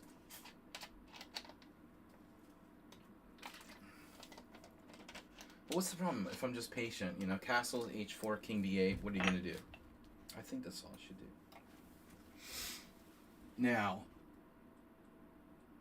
knight e2 drops a pawn. Apparently. But does it? Yeah, it drops the e4 pawn. But is that even good for black? I don't know. Okay, where are we at now? I've got two bishops, white. Both sides still king in the center. You play king d1. That looks like a mouse slip. You guys, that's got to be a mouse slip, right? White just mouse slipped king d1. I mean, he meant to castle queenside. Really bad mouse slip. It's probably losing. I mean, I assume that's a mouse slip. It's like gotta be. A tragic mouse slip for the opponent. Now the super boring Lichess variation. Is this Nefedov? Well, we'll see. We will see.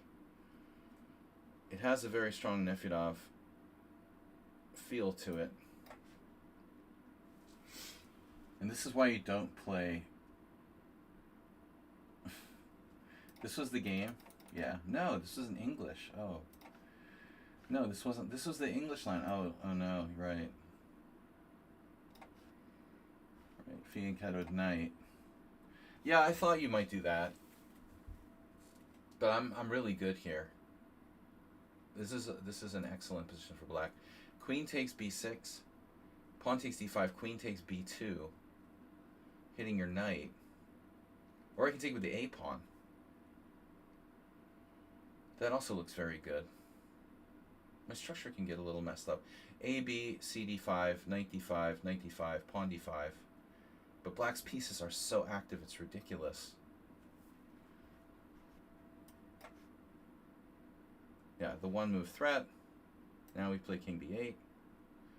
And this is pretty close to some games I saw in the Opening Explorer.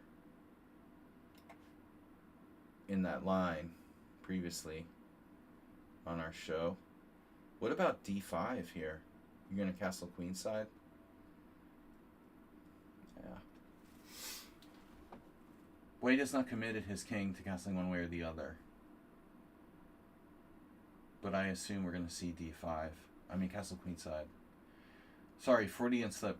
I can play d5. But if castle's queenside, then what do I do? I'd have to play e6. Looks really bad. I mean, maybe white has some compensation here. Effectively. Yeah, my idea was to loosen this bishop. So when he goes e5 to discover on me, he won't be able to take on d6 with a pawn. It's rather important, I think. And now we just have a good knight orf. Rook e6, interesting move. That's the reason behind h6 apparently. Welcome back, Ringawi. It's going. I've got only 10 days till the World Senior.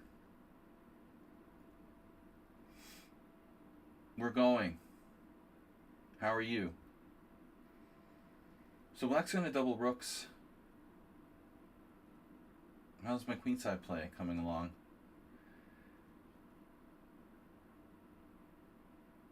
I mean, maybe moving my bishop again isn't that stupid. Of course, we have lots of stuff. Bishop f1.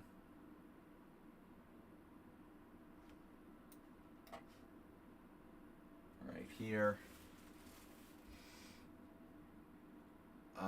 Take with a knight. Open up my bishop. Okay, so here we are. Yeah, very dangerous position for white. He's up a pawn, but it's not very relevant. So as I said earlier, I think this is close to some games. G5 is a very possible immediate danger for the opponent here. So actually I'm thinking about maybe going off on him here with rook dg8.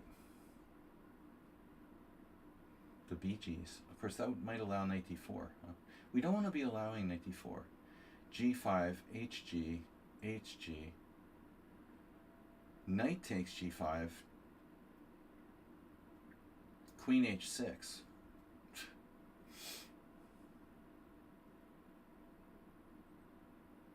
Something like knight h3. Black has obvious threats.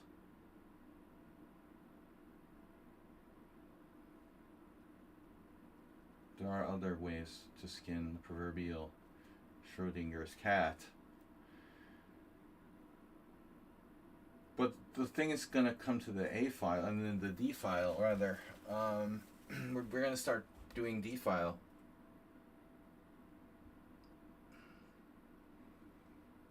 I am down a pawn. Though it's not a great pawn, it's still a pawn. If I go sacking more pawns, we'll need an Asterbate Larson quote to try to save the game. Yeah, G5 is what I want to play, but I don't think I can play it. I could just dominate the file.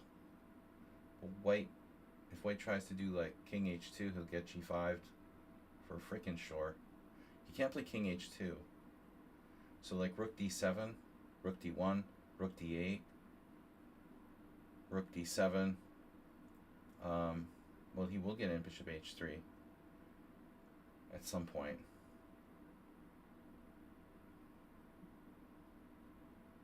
Now, what do I do?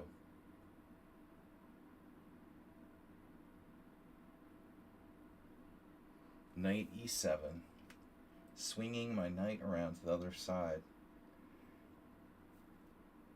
Knight E7, threatening Knight G6. Knight E7, Rook D1, Knight D5. Do I really want to do that? Knight D5 is interesting. Knight D7, Rook D1, Knight D5, Knight D4. Bishop D4. Yeah, it looks like white's pretty solid.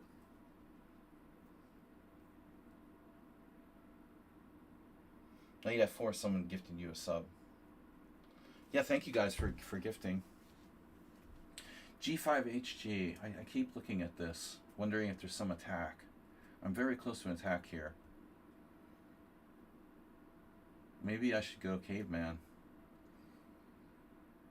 It does look kind of dangerous for him.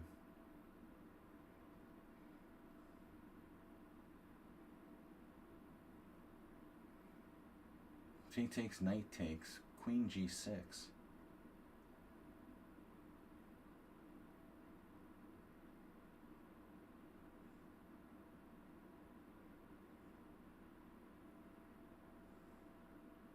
I feel like he has too many moves there.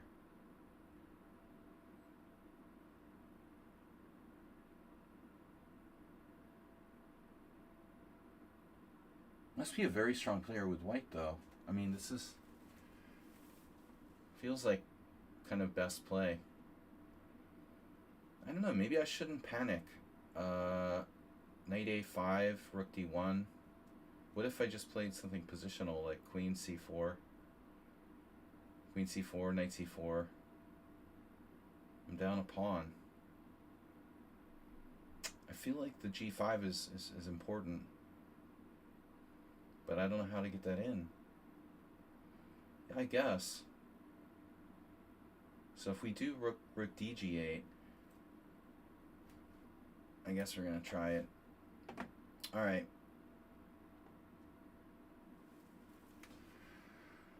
Oh, I can't afford to give up dark squares here.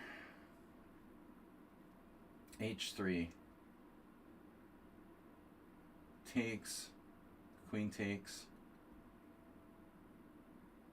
Not necessary. Not necessary. I mean, I don't have to do H3. Rook D1.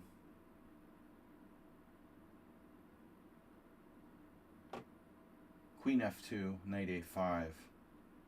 Rook D1 like pins another piece. Wow, F5, nice. Very reasonable Stonewall Dutch for black. Is that any Stonewall Dutch defense lovers out there? Skaki. Did Shaki play some Stonewall Dutch? This is Slav. Yeah, we thought this was Nefedov, actually.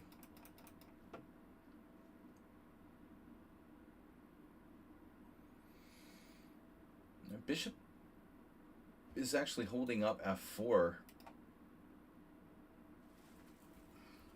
I feel like you really need to do nothing well here. Okay, I'm scared, but where to put this bishop?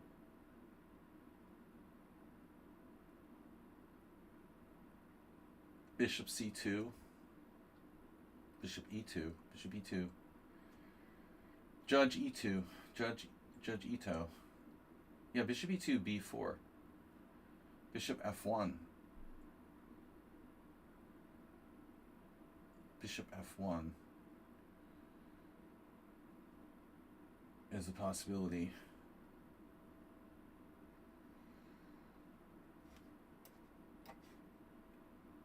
Wow, he castled kingside. Okay, I'm glad, because castle's queenside was sharper for both sides. I prefer this. Less scary. I don't know why I'm even thinking about playing. I guess I need a place for my queen.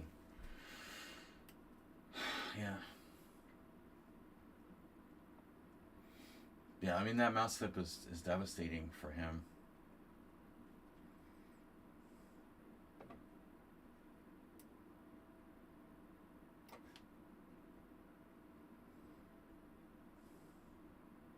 This is a terrible Vienna for black. And a good illustration of what happens if you lose control and you surrender your center, what happens to you, you know? Again, the center. Now the dark squares. Looking very weak for white. Black playing this really safely. Bishop E6. What do I do? What do I do? Rook d1. Wow, that's a surprising move. Wow. Knight. You want my knight? Really? That's my bad bishop. It's your good bishop. What are you doing? Alright. Queen d7.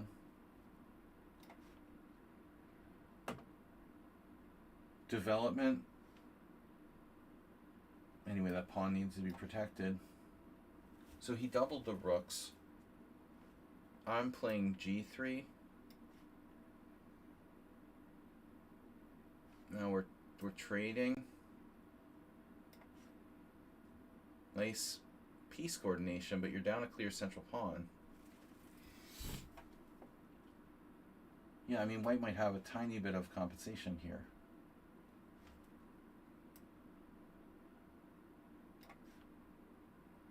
Yeah, this is Mr. Solid.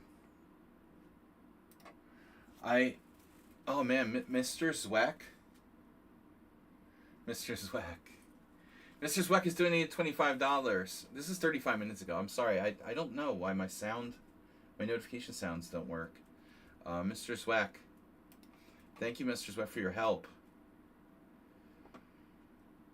Mr. Zweck is very helpful. Back in Zweck. Zwackenzug. He is a Zwackenzug. So I don't like this e4 business. And the pressure on the d3 pawn. Maybe queen f2.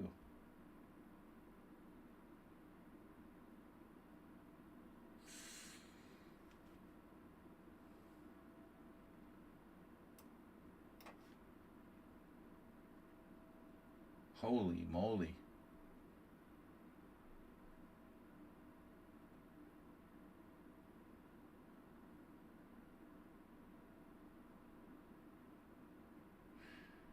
But wait, I have knight takes, pawn takes, bishop takes.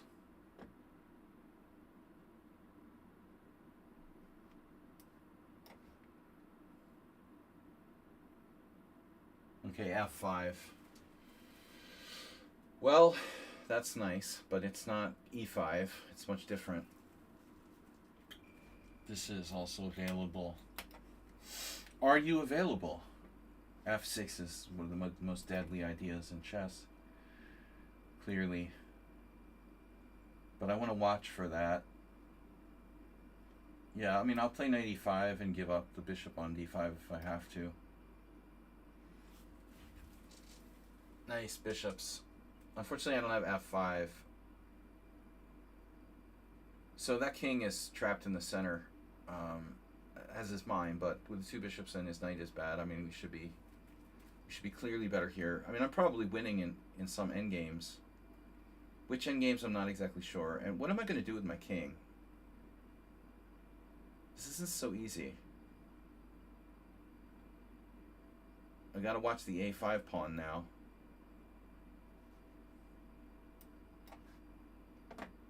Oof. Mr. Zweck.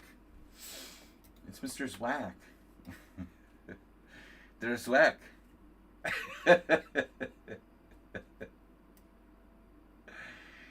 That is totally Zweck. You are Zwacked, man.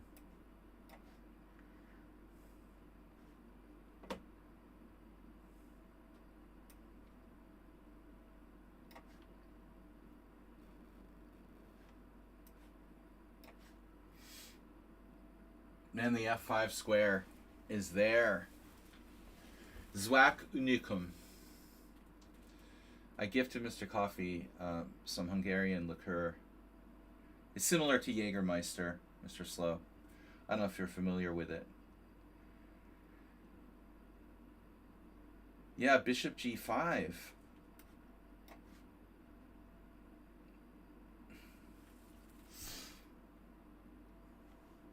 Yeah, black saw the bishop h3 coming.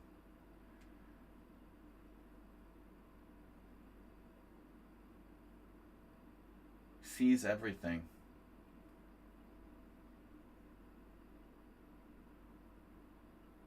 What would Ivan do? Oh my god. What are you doing?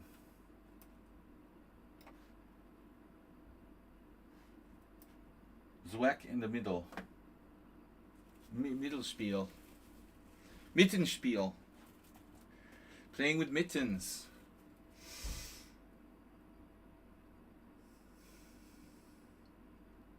Knight f4?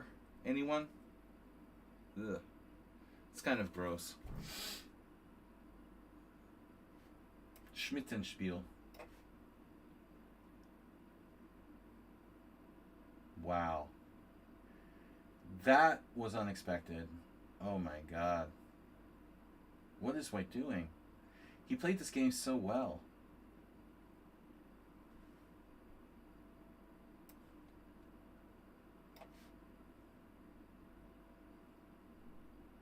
I did not expect c3. Jeez.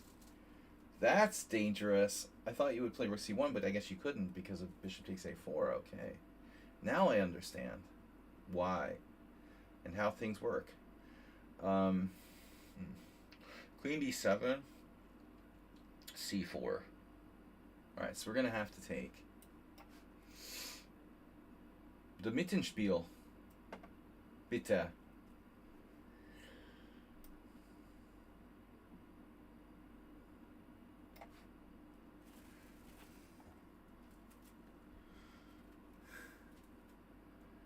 Dude's sacrificing everything here. What the hell is going on?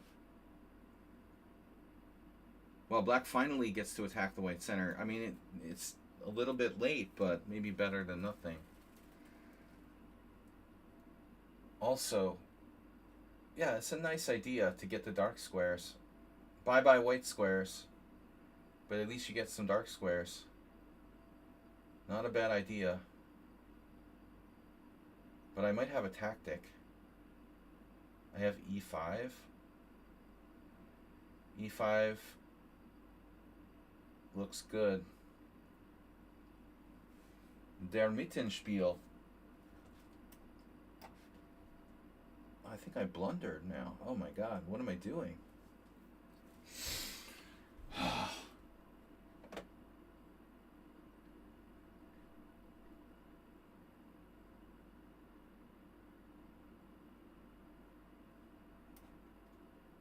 I'm just going to drop a pawn there. That's brilliant.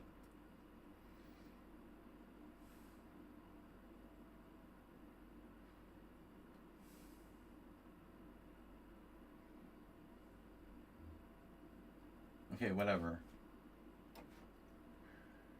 Yeah, this is getting really good now. I'm liking this.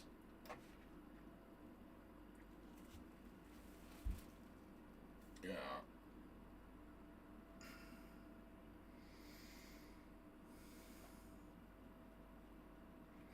Check, king f2 takes, rook takes, check, king somewhere. Maybe I shouldn't do that though. There's no need to do that.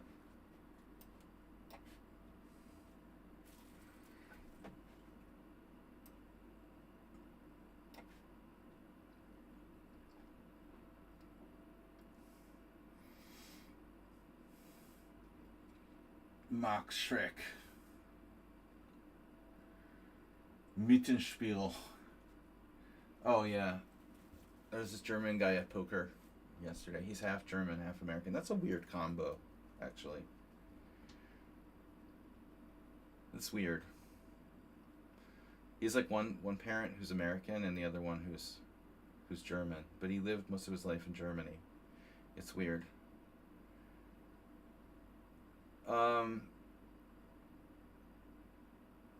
Alright. Yeah, you don't see that every day. German-American. American-German. I'm a German-American. Germanic-American. My parents are both American. With German heritage. We're practicing our German. Mittenspiel. Zwischenzug. Guten Morgen. Alright, it's almost time to do the big reveal. This seems like a solid player. Kind of running out of ideas. H4. Whatever.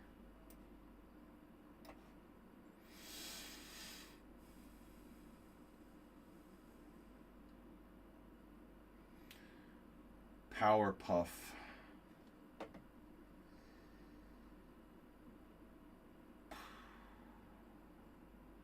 Well, wait, I have rook takes d2.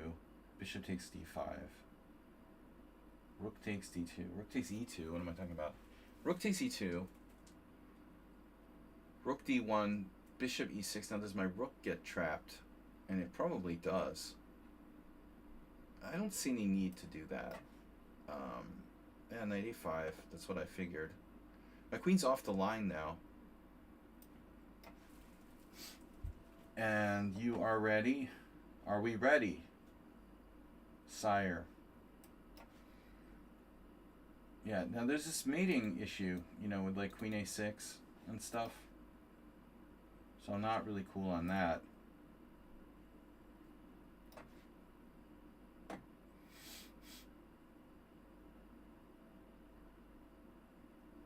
Well, you've sacked an exchange, so I can give one back. That's not an issue. The question is, should I give it back? And I don't really see why not. I mean, I'm up a pawn as well. It seems kind of greedy. It would seem kind of greedy. Pooh, I have knight g4. Pooh, Winnie the Pooh. Knight g4. Ouch. Bishop f8, queen f2 check.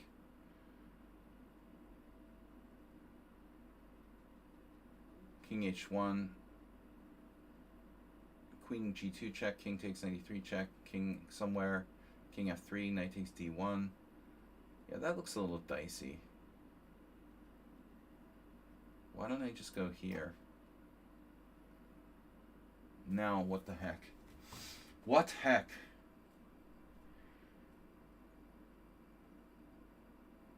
I'm getting a lot of this bishop b4 business. Queen b3, a5.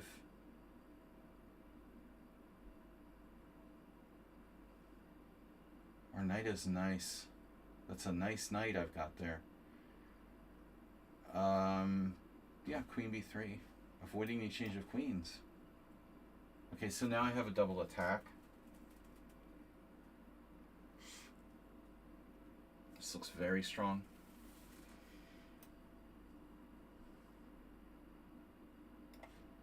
With white's king trapped. Ah. Yeah, you moved your king back. I've lost some flexibility here with my pawns.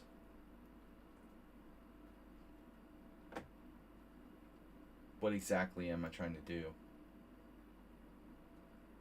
a5.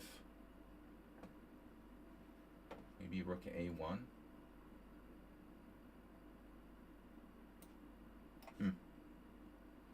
Alright, yeah, I didn't like this pawn hanging. We got a really good opponent here, I think.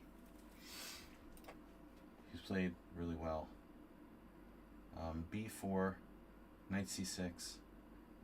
My d3 pawn is awful. I have two pawns hanging. So that's a serious issue. We're going to have to play b4, I guess. Right. Bishop or knight? Chicken or fish? Chicken or fish? Chicken or fish? That's a nice outpost. You know, I was going to take with a knight, but now I'm tempted to play bishop takes and play knight to g4. Yeah, wow, black went back. So black's slaughtered now. You have a chance here. I mean, you could have taken on d4.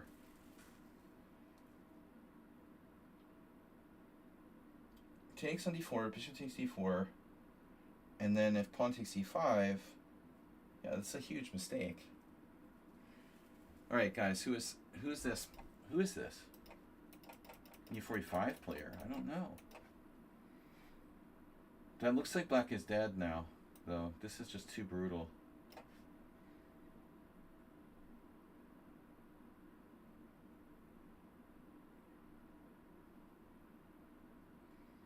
How's my bishops? White's sort of hanging on in this one, huh? This was the King's Indian Grigo variation. Rip David Grigo. Well, don't like my structure.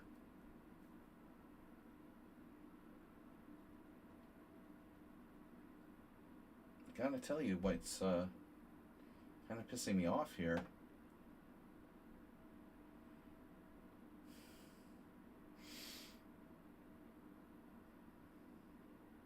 You give White a little time, they're going to consolidate this.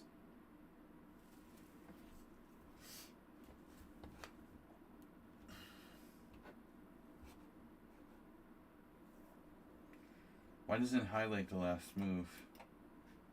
I guess it's some setting.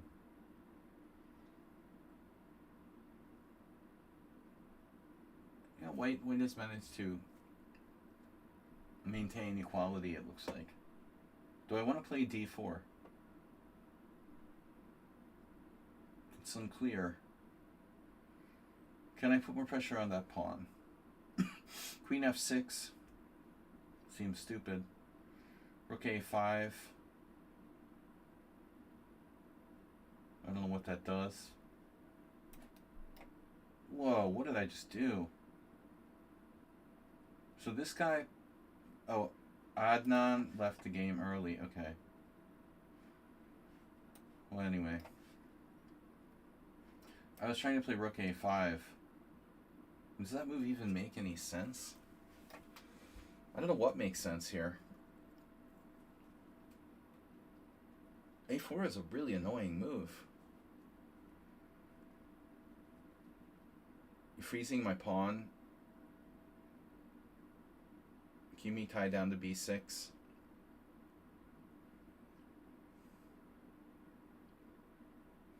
Queen d7, queen b6, bishop h3. He doesn't even have to do that.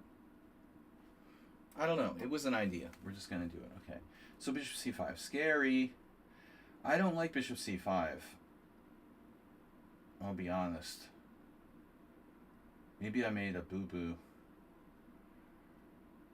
Allowing that. But alright. We'll try to deal.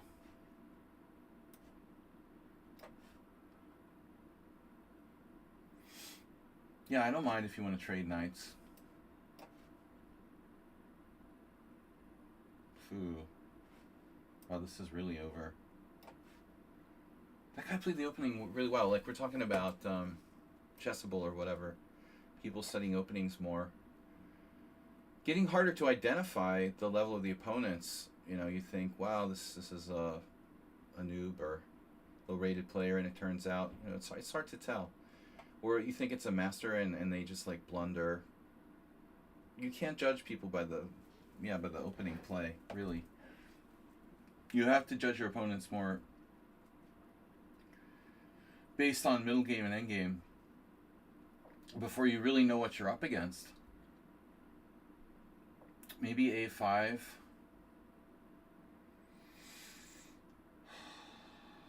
How am I going to do this?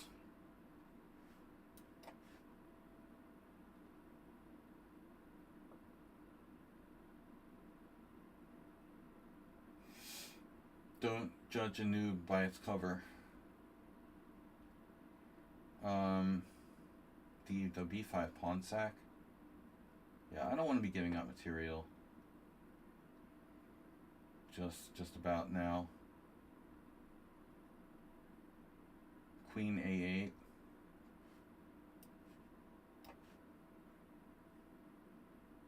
Wow.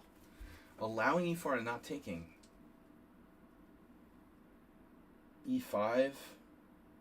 Is this like Tomas Trensen or something? We said this was Nefedov. Alright, I'm gonna guess Nefedov. It is. Okay. We got our first one. You guys are laying low today, though. I couldn't even identify Acerbate. Pretty crazy, really. This is Nefedov. Yeah, Nefedov is really solid when he wants to be. Okay, we go with the space advantage. No idea who this is. In English with White.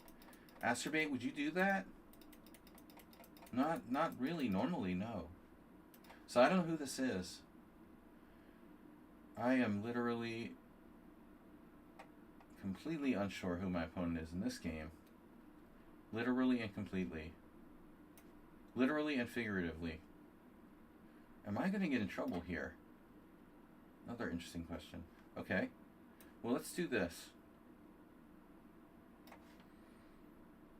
Bishop takes, rook takes. Rook cakes. Now the d5. Going, gone.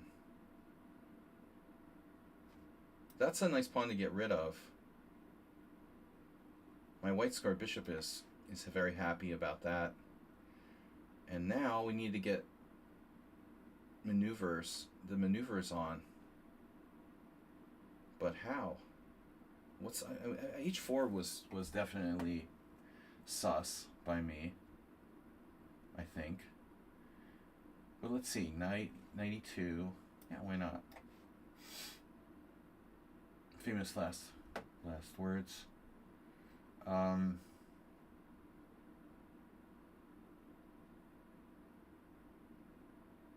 don't really want to do anything. Sire.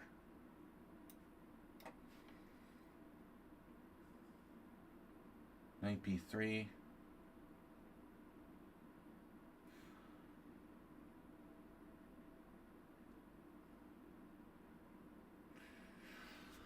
Are you threatening queen a2? Well, you're threatening rook takes c3. That's a serious problem. Now, finally got a trick in. Okay. Yeah, f5. Castle kingside. Phew, bro.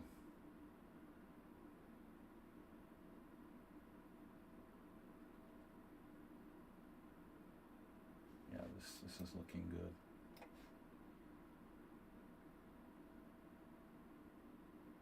I have rook d1. Looks really strong.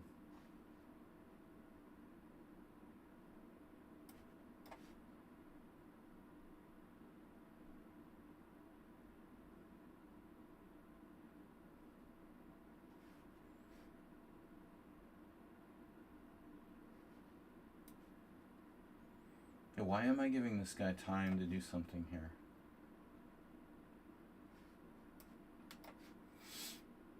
Nef E Dav.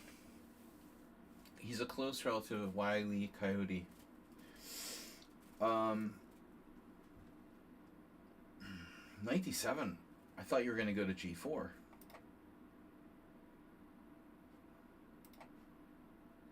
Feels passive for black. We got space. But I guess he has the F file, and he'll just try to get me on the F file. So we need to keep him honest here. You will defend. Rook f5. Oh, poor Nefedov. That tactic may not work. Yep.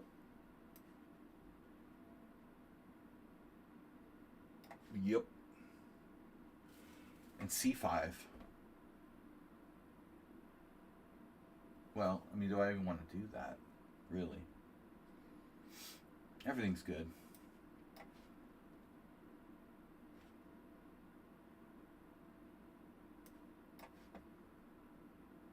Holy tactics, Batman.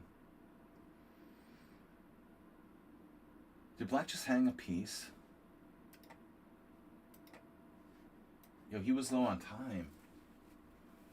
White sacked the exchange. I mean, I figured that might happen, but not a problem. Not an issue. Knight g4. Hangs a piece. Oof, that would hurt. That would really hurt, man. That would not be good.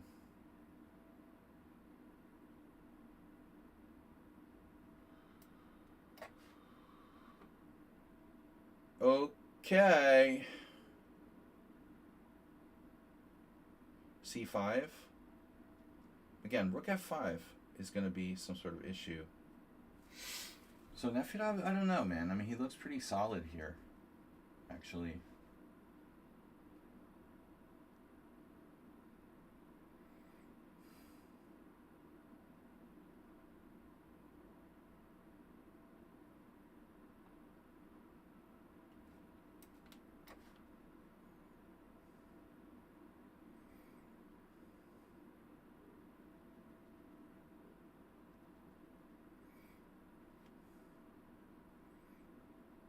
Not that easy to finish white off. I'm only up the exchange. I feel like this was a miscalculation.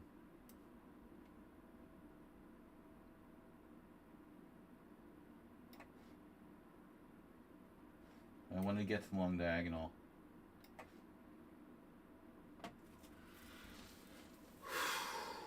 Alright, well, I guess I have to take.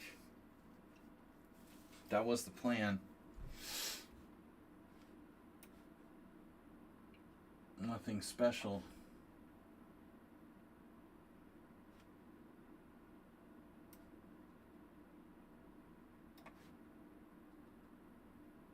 Oof. C5.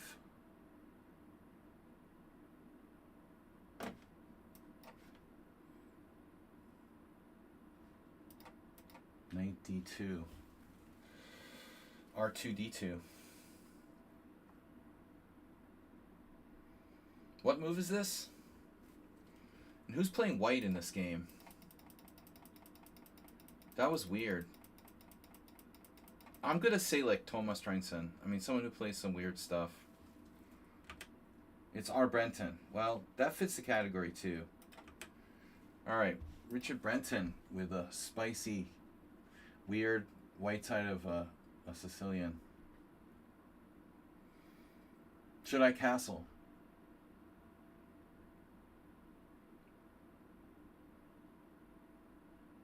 What could possibly go wrong? My king might be safer where it is, actually. I'm not really sure what I should do. Okay, take and play like rook g8 and give up the freaking e4 square. Not in love with that. Maybe bishop g5.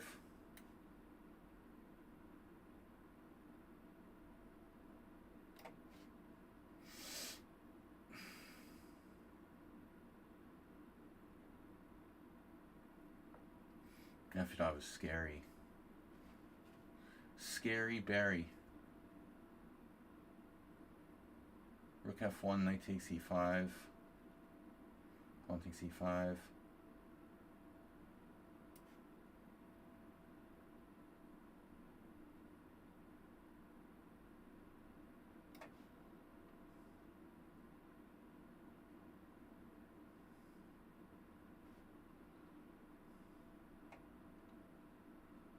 Right. Alright, now we can start doing some damage. F4. Yeah, there's still danger. The dark squares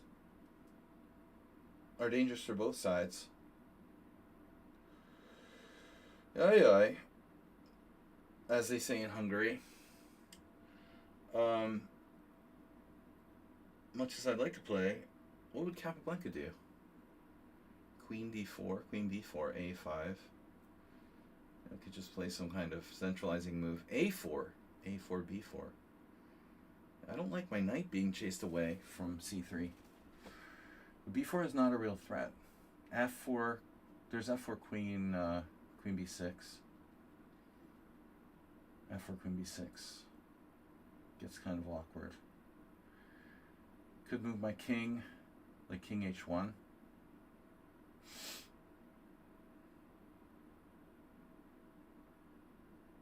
Bishop e2. Leaving my rook with like no squares.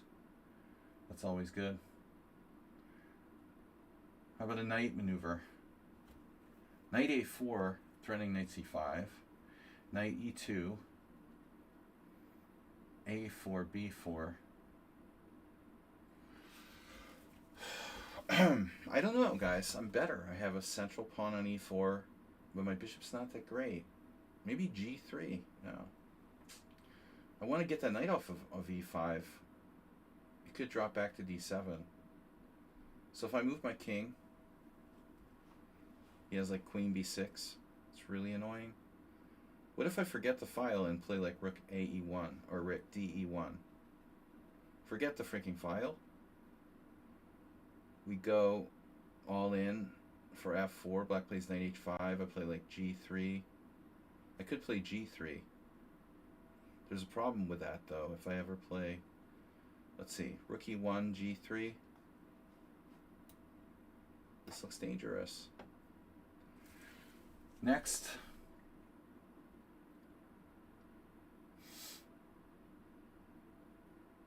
Well defended.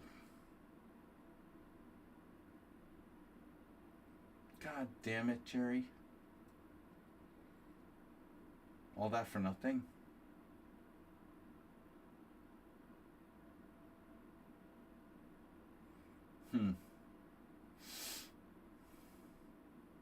Where's he going? That's gone. Who's this? We don't know. I mean, Asterbait is an outside possibility. And he would have lost on time by now.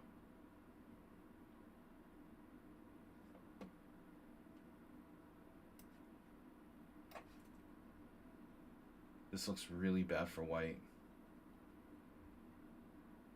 Knight g4 is possible now. Rook f1. And then like queen. Oof. Yeah, I get in trouble there again. Okay, we can't do that. We'll have to grind him down. Speaking of grinding down.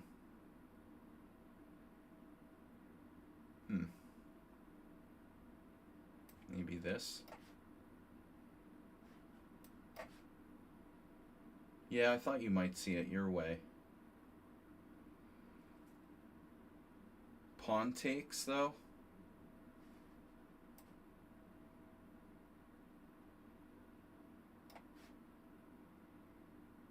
Queen b6. Rook a e1. H e1. King g2 is another possibility. Seems pretty counterintuitive. You want to give up the open file?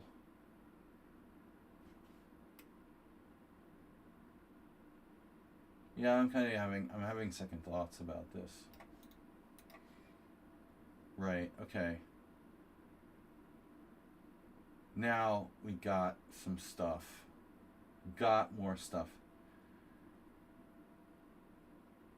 Queen c4. Look at that, sacrifices. Possible sacrifices on e5. We got the same stuff. Bishop f4. Oof.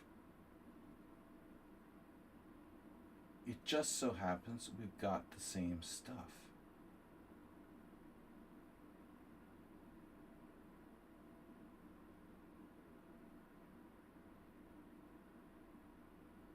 This is so good for black. The hardest game for me. I don't know. Zen forever and ever. It's forever Zen, but I'm trying to guess people. Ah, this is Richard. We know that. Forever and ever. I'm just going to take whatever. Yep. We have a problem now? Oh, crap. The comeback kid. No, it's okay.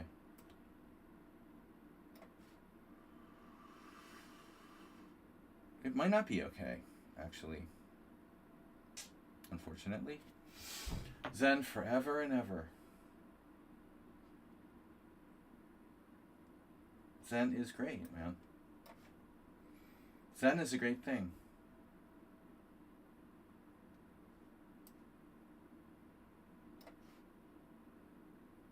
You don't want to trade. Yeah, he saw this. Wow, what a comeback. Who's capable of this kind of comeback? Who would pull something like this off, man? Blundering that pawn in the opening, like major blunder. I have no idea, man. I mean, they just gave me a pawn, castle kingside, and I blundered it back with this stupid tactic. So I just have to play rook f8 now. That's so stupid. Nothing else I can do. Nothing for it. Wow, h5. That's a passive move. Well, I think the time has come, you know.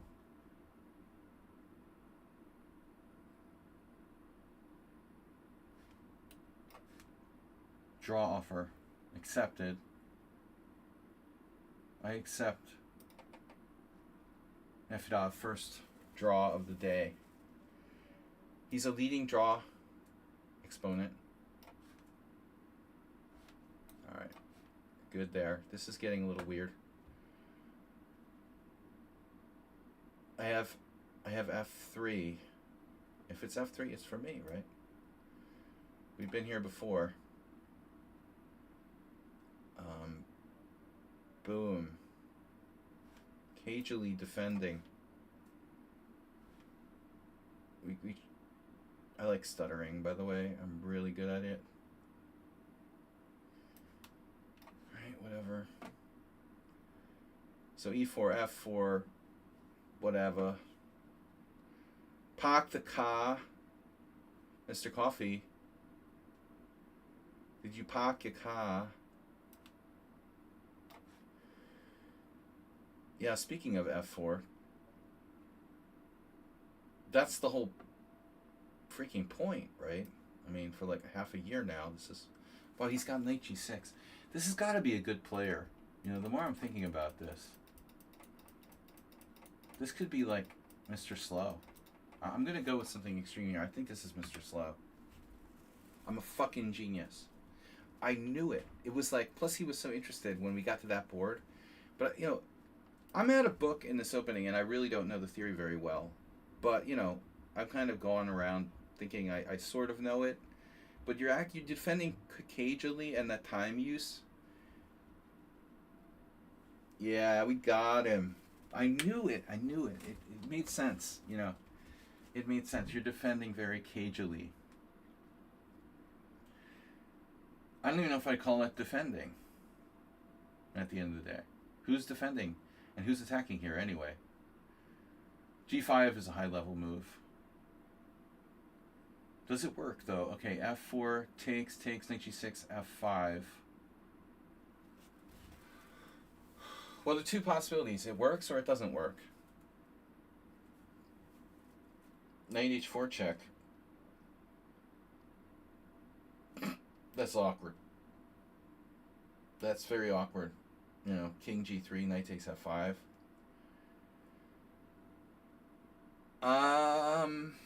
So close yet so far away. Kind of a bummer. My queen not doing anything on b3, like literally. Knight h4 check, king f2. That's totally insane. And I'm in a self pin. Unbelievable. So what I could do is just like play f4 and sack the f pawn. Just go to like h2, let him have the pawn on f4, and say, hey man, I like your shirt.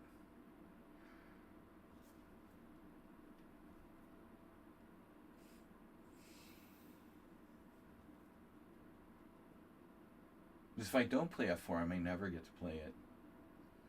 On the other hand, we have some other possibilities. There is knight e2, allowing knight c4. That looks like a great idea. Zen chess forever. What's up, Astrobate? Move 11, how many months are you a subscriber now? You're like the record holder, right? Guys, we're up to 2425. My rating is getting higher. Can we get to 2500? 1,000 months now.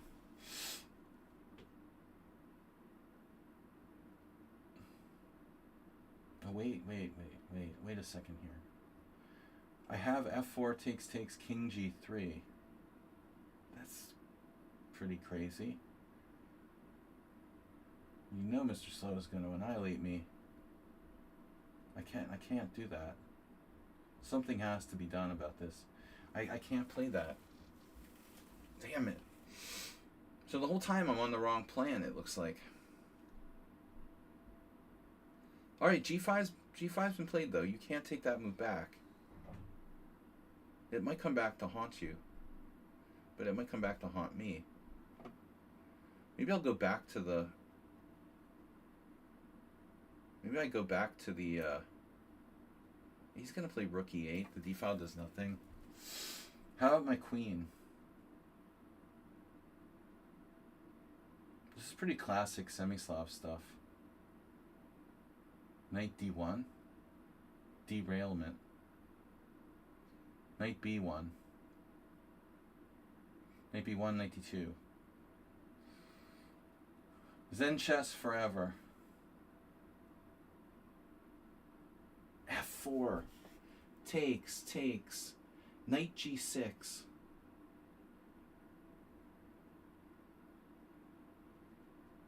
I just don't have a move. I have rook g3.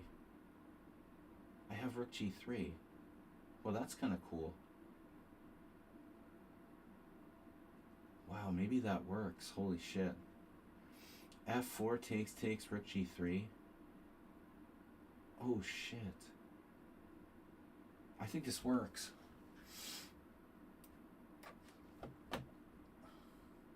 This is a genius.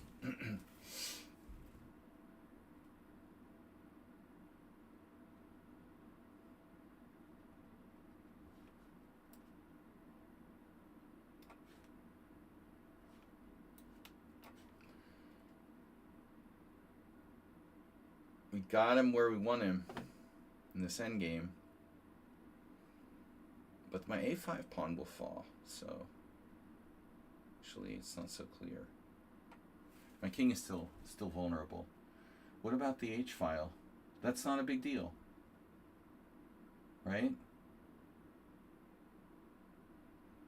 Nothing bad could possibly happen there.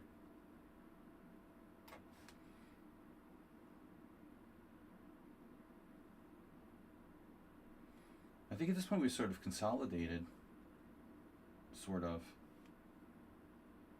Another like chicken taco. I could chicken taco this like queen c4. I do that a lot. You know, I'm really I rely too much on these queen exchanges and stuff. I think it's a bad idea.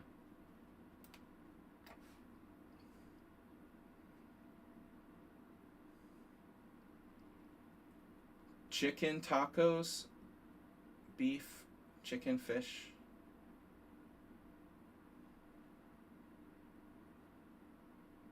Man, who is this, dude? Must be a good player. Blundering that pawn in the opening, though. That was weird, huh?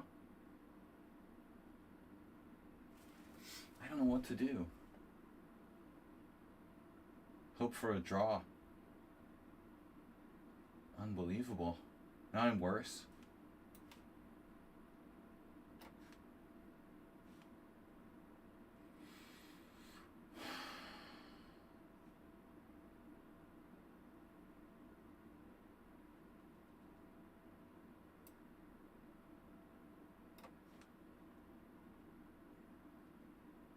Oh yeah. Now what, like g4? We've got a lot of good moves. I don't mind trading queens here.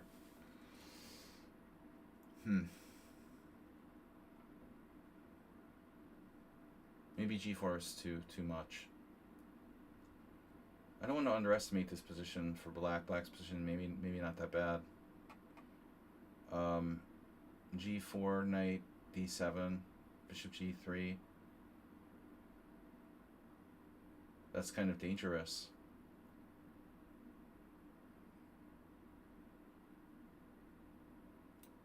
We gotta do something. Ooh, h4. That's a beautiful move. Alright. And we're on it. Well, why would I waste time?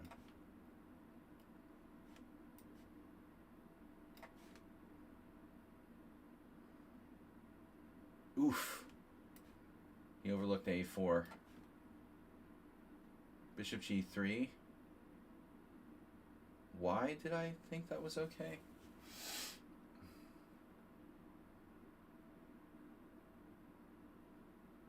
I can take on d7. So bishop g3, f6, obviously.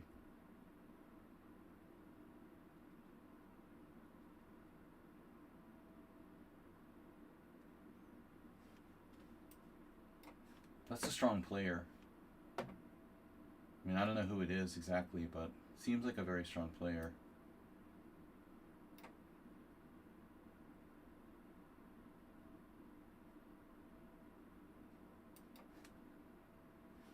Oh man, queen over. Queen a3. Nice. Oh, I'm going to drop a pawn. Jesus. Another keen defender. Raymond Keen. Maybe queen f6.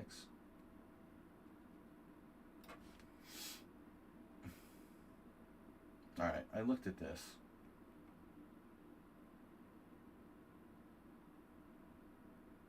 b4. Wait.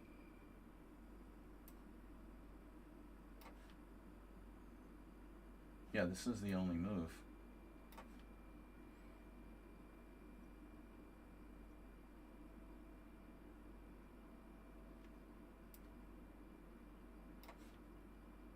Jesus, this guy finds every move since that opening, after the opening blunder.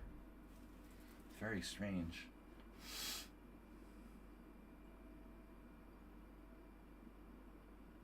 Who could this be? Using the anchor map perfectly, making the opening blunder, but then defending like Mr. Slow or something? Tomas, did we find you yet? No, this is Sinus. Okay. That makes sense. I knew it was a strongish player. You know, definitely over 2100. Although I didn't think that in the opening. Because of the opening blunder, I underestimated how strong this player was. You know, you're thinking, oh, it's just some beginner, he hung his central pawn. Yeah, but it's not so easy, right, to judge. That queen move is very strong.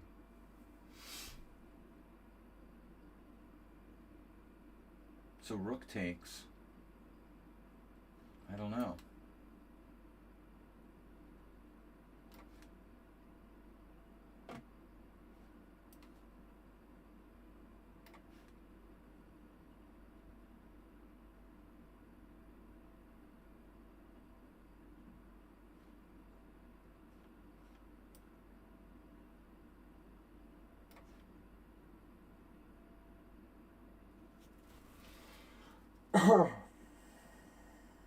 Chew.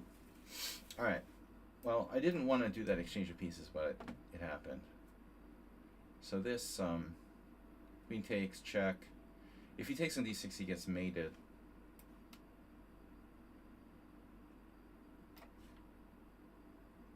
Wow, it just keeps finding moves.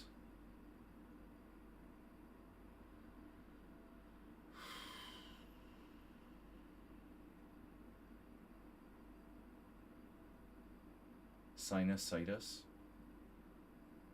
Okay, b3's hanging. Oh no. What did I just do? What? I didn't move. Okay. Yeah, but b3 is not enough. There's... oh, that's awkward. Check on b5. Another brilliant defender.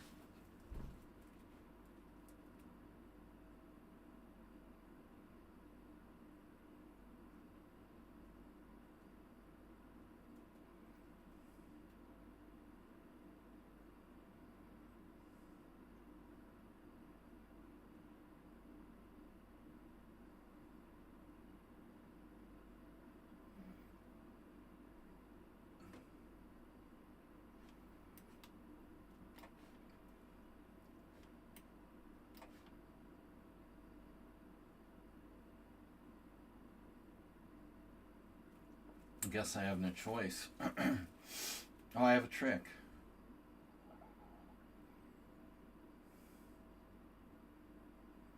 Queen b3, rook b1, queen c2. It's not much of a trick, though. Let's see. Yeah, maybe it is. Check.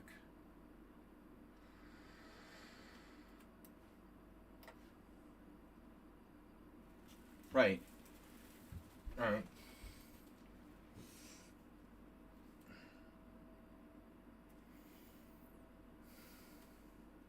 So I have rook g6.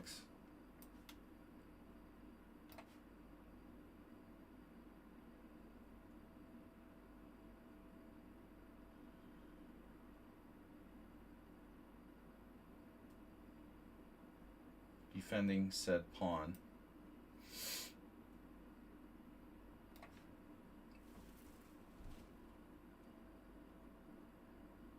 Not easy to take out Mr. Slow, but I was lucky I found that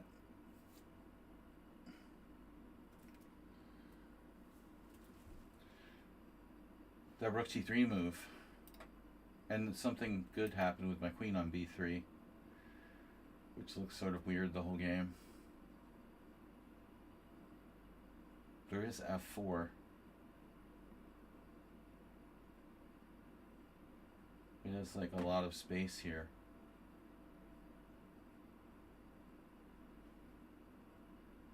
Maybe this is too much.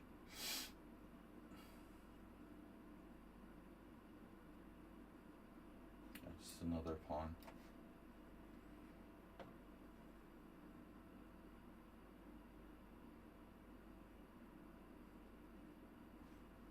So he's really stuck.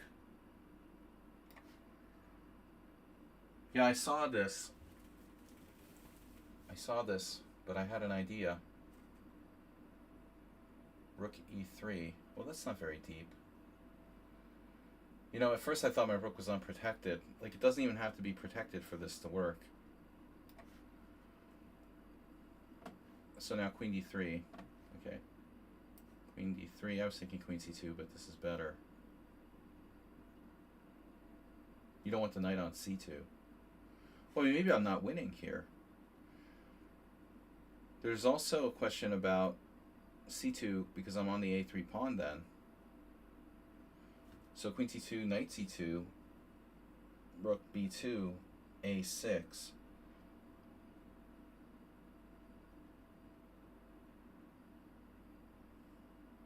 Rook takes c2, a takes b, rook takes is probably that's a draw.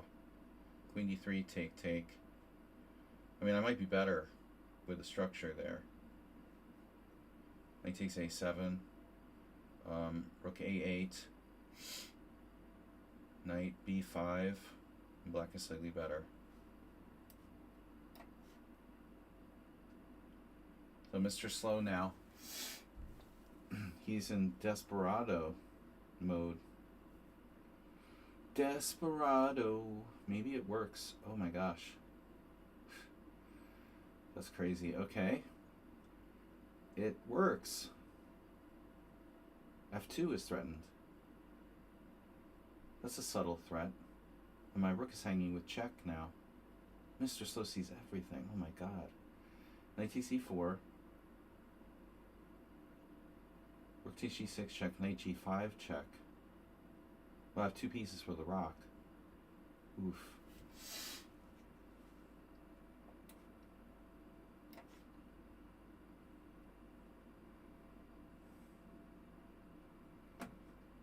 That's a big rock.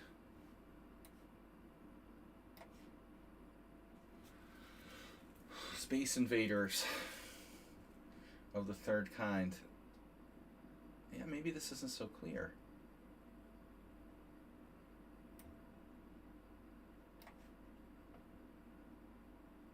Whoa. Okay. Alright. Alright. What? Yeah, whatever. Whatever.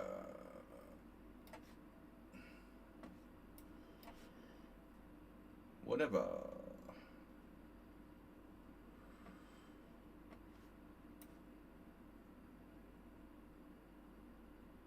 do I finish him off now?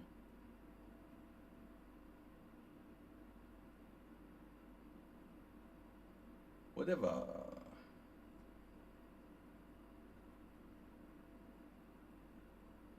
Yeah.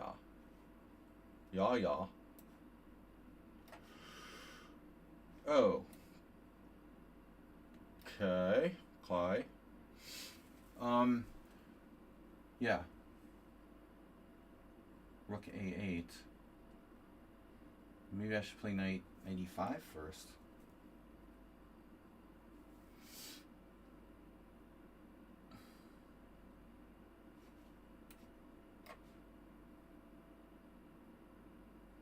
Convoluted.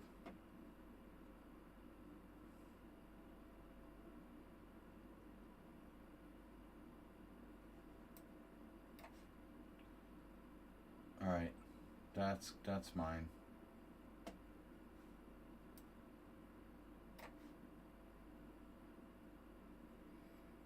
Where's the where's the devastating shot here? Check. It is queen g6, so I have to play just like queen e6.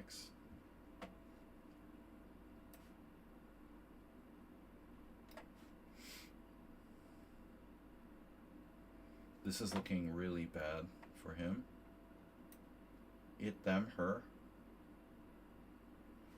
If then.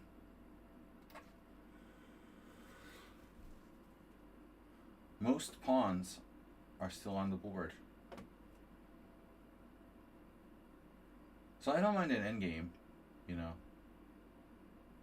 if you don't mind. But again, I think I chicken out too much. Flaggy always chickens out. Rook A4. Well, 95 first.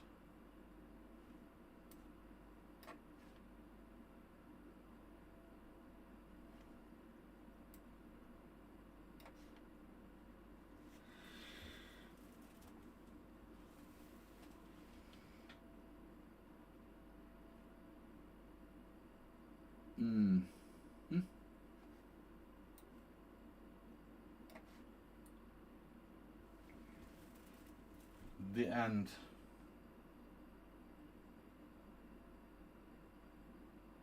This is a fun game.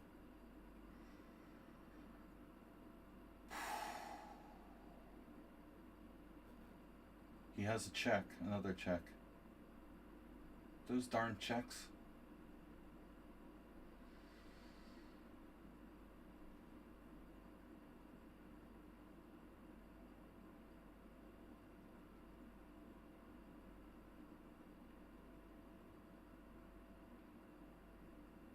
Why is this so difficult? A full rook up. He has a check on A4 as well. I guess king F7.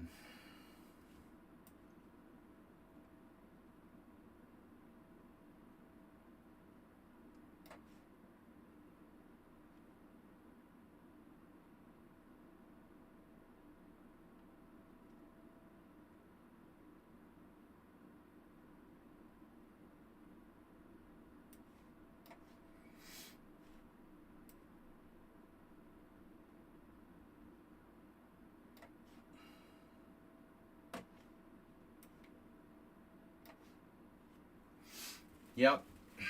Yep.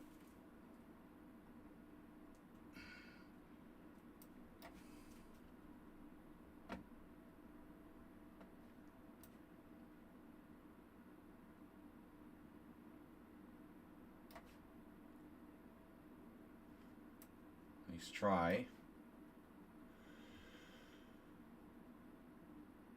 Okay. Kai. This is too close to win. Yeah, maybe. Well, we will see.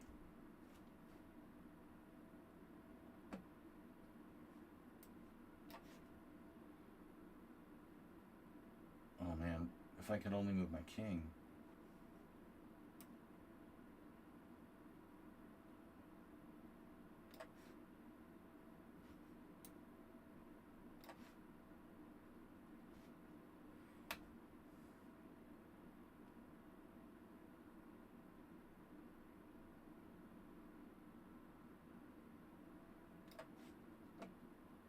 So we're not supposed to do the Zen mode forever. Okay. This is Richard Brenton. Sorry, Mr. Slow. Zen mode forever. We have no losses, one draw with Nefedov. And we have 20 games today, not 25. Due to a low turnout. Yeah, I mean, much easier to go undefeated at 20 versus 25. We played some good chess today.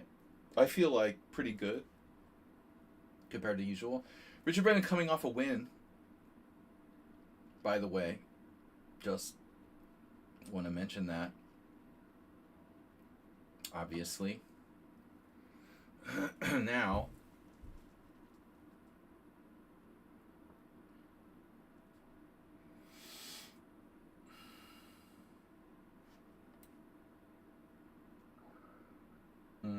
not yet.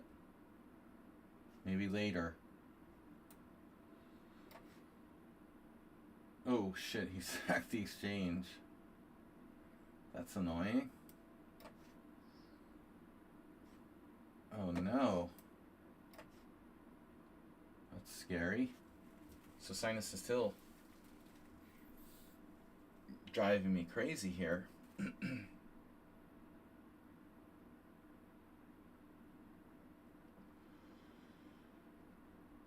This is Ragosin. Okay. Well, my bishop has seen better days. We're going to have to play knight in at some point.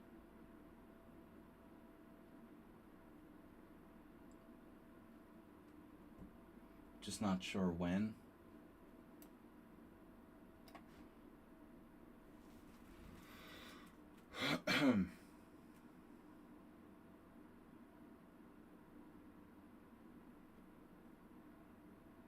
Well, I mean, it's a lot of pawns. Bad structure. Yeah, he stopped. Richard will not give up. He will never give up.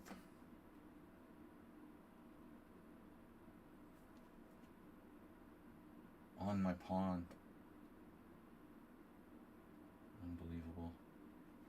So check.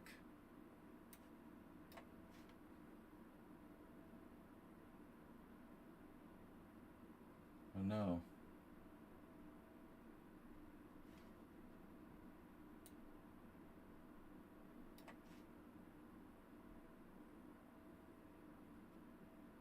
You're going after my pawn.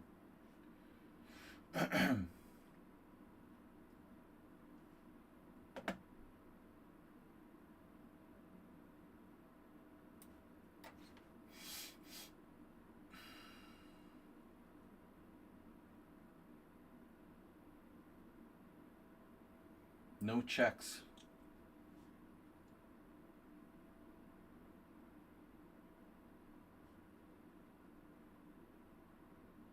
Right?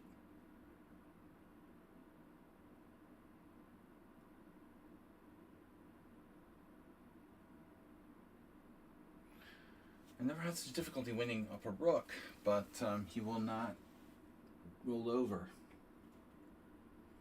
All he needs is a check on a4. But he has rook f5 too. It's really annoying.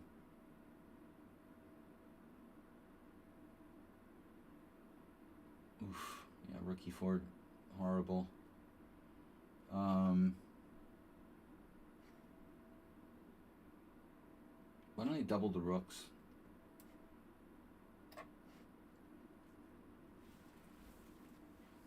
Yeah.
How can you survive here?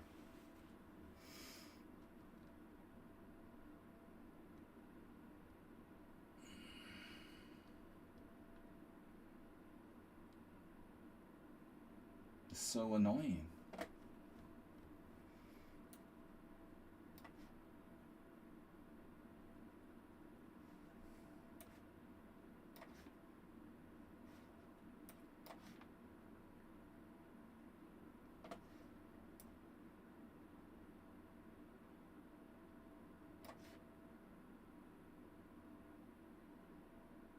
Well, we'll see. I'm better, obviously. Is there any way I could break through? Make a sack on h5, f5. What did I have planned? Well, I was hoping he would take, but he's not taking. Yeah, it's probably a draw. I was much better. How did you do that now? Oh, you played c4. Okay.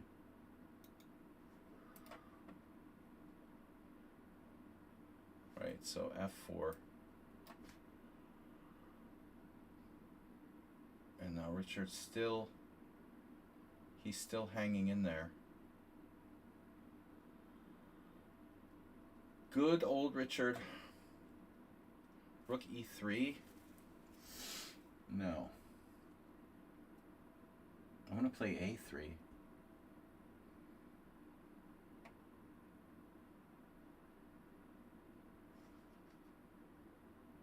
He has queen c4 check.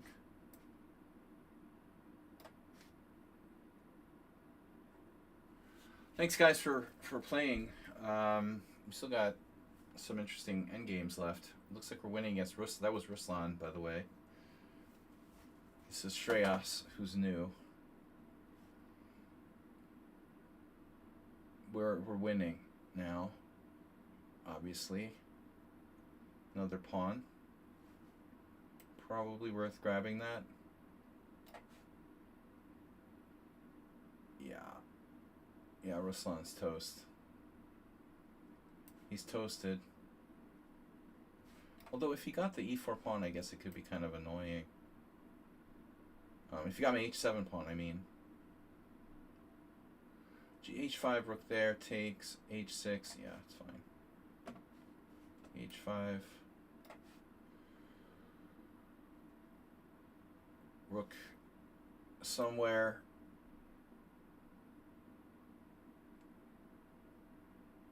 I don't know. f5 looks good.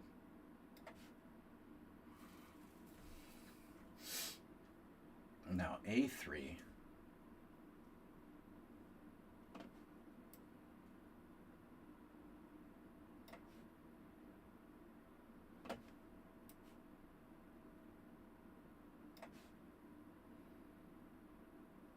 Two draws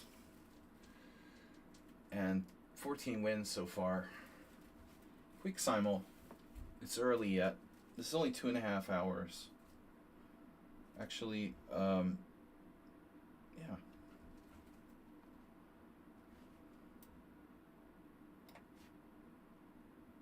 Shreyas is lost.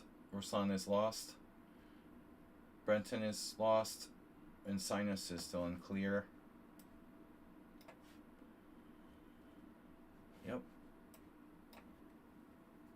Yeah, that's going. Going, gone. Now we got him. We got him where we want him. We want him where we got him. So the final breakthrough against the white king here. He has no checks. Ooh, queen b3 is really nasty. Wow, that's hard to defend against. Oof. All right.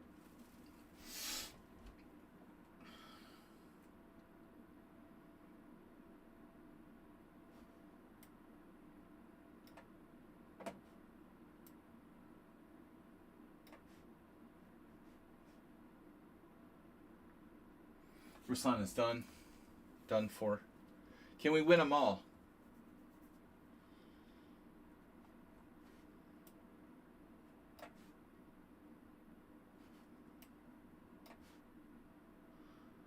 Oh boy.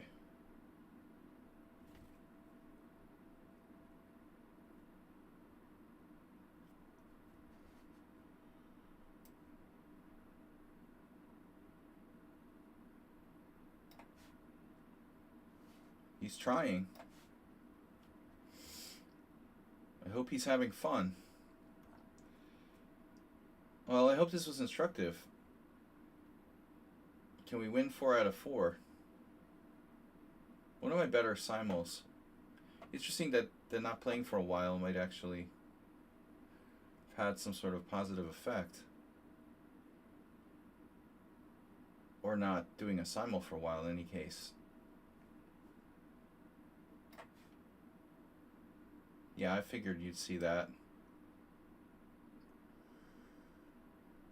I figured you'd see it your way.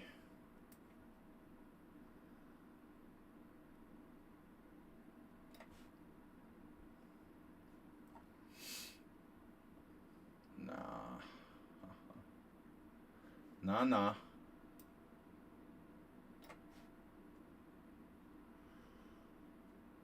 Oof.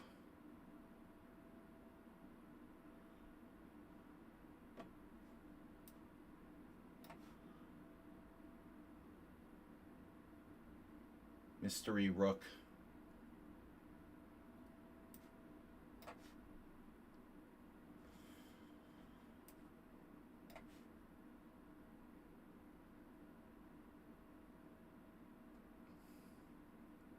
Calming music for cats with anxiety. This cat has anxiety. I had a dog with anxiety. I have a guinea pig that has anxiety.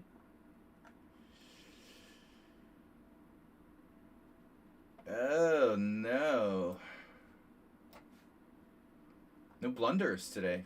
Limited blunders.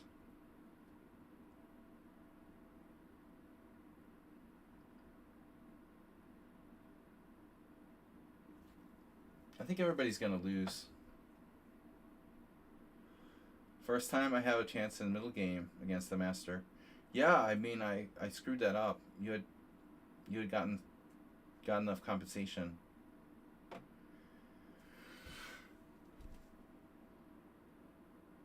What?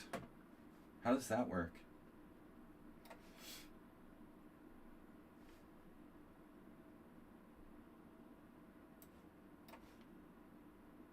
Asterby, where were you? Sledgy, are you ready for World Senior? Sledgy always chickens out.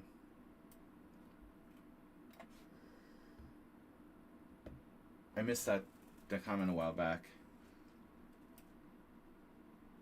I guess main in 1 would be best. Alright, thanks Shreyas. We have a couple games left. Not much. Is that it? Everyone resigned? Oh. We're done. 18 wins, 2 draws, no losses, 0 playing. Thank you for your attention to this matter. Well, we have 12 viewers today. That's a world record. Jesus. What's up with 12 viewers? Did I...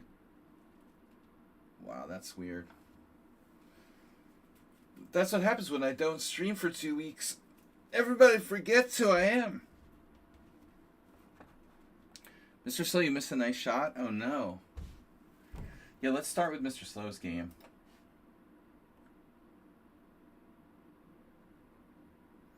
Go big or go home.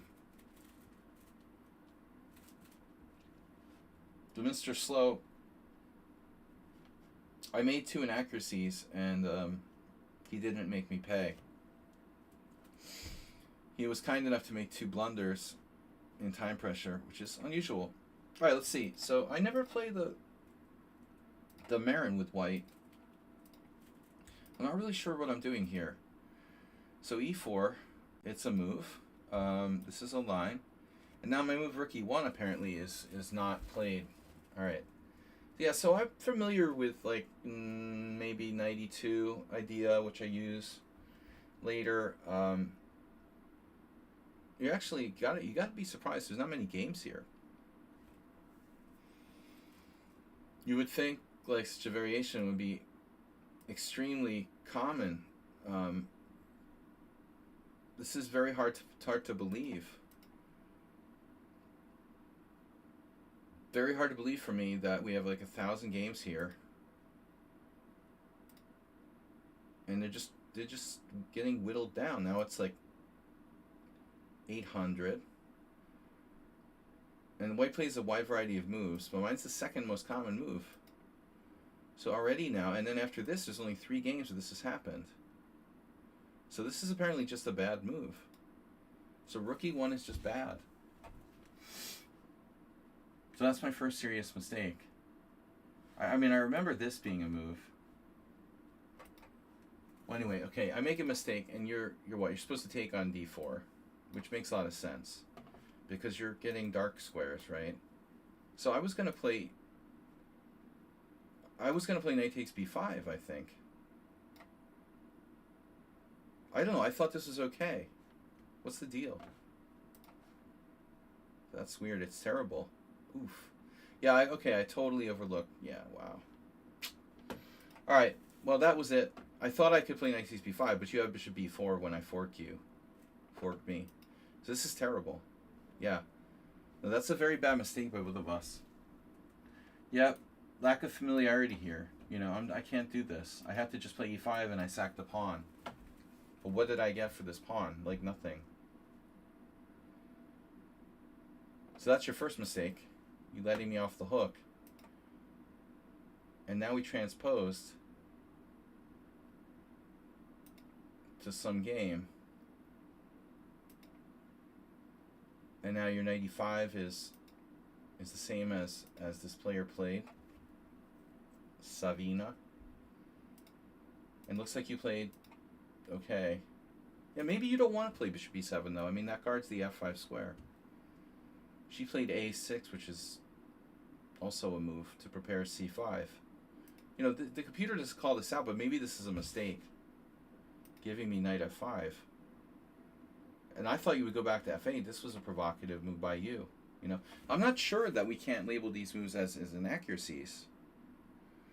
I'm not sure the computer is right. You know, I think you might have made some inaccuracies there. My queen b3 is rather artificial, and I honestly missed how strong bishop c5 was. Now my queen is kind of misplaced. But anyway, okay. So I thought I was better. Yep. Should you go to b6, by the way? No. Wow. b6 is really bad. Surprising. So I'm better, but what do I do? You know? I didn't find it. I talked about the Capablanca style, just queen b4. But it's not a big deal. You know, I want to use my pawn majority. This is a strong move, queen b6. This is already, and g5 is a very good move, as is h5. And so now I went for it. So your g5 is a mistake. Wow. So you should go to the file. I thought you would do like rook e8, but that's not that good. So you should go to the file here. I mean, okay. So f4, gf4, gf4, knight g6, rook g3, only move, and then king h7, and wow.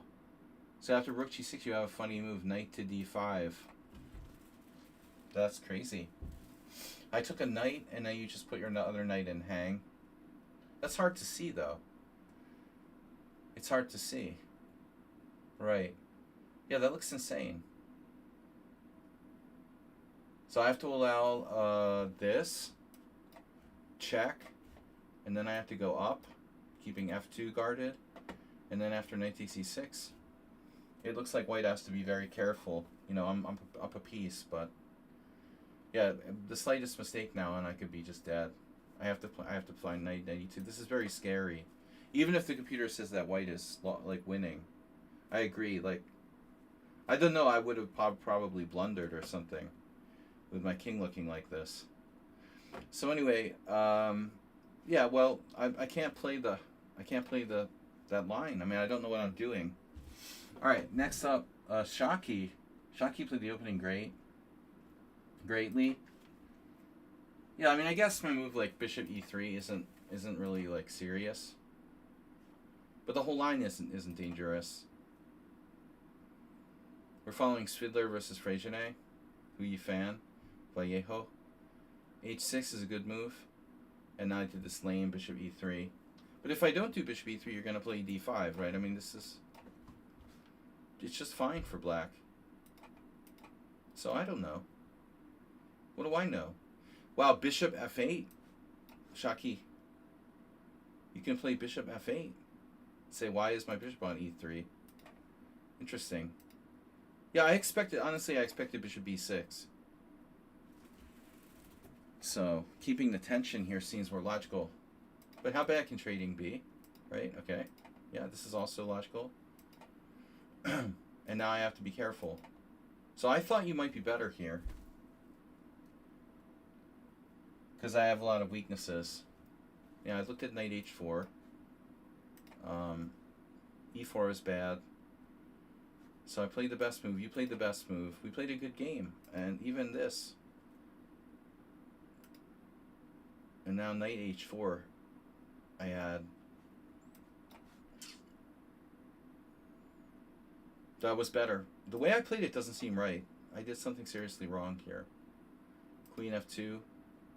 Takes. You could have taken. Here. I have d4. Wow. That was why I got my queen off the e line. But I didn't see having compensation. So the point is, like, I can take with the e pawn, and you can't take on a2 because of rook a1. That would have been fine. Yeah, so b4 was kind of second rate. And now here. And then Shaki just blundered. You could just play like e4. And okay, it's a little weird, right? Knight c5, queen c8, or even queen f5. So Shaki just made a one-move blunder. Who else? Marinka was an interesting opening, right? Marinka played the Grigo attack. This is a very early h3. But I don't think that we can really take advantage of it. And so, yeah, surprising how few games there are here.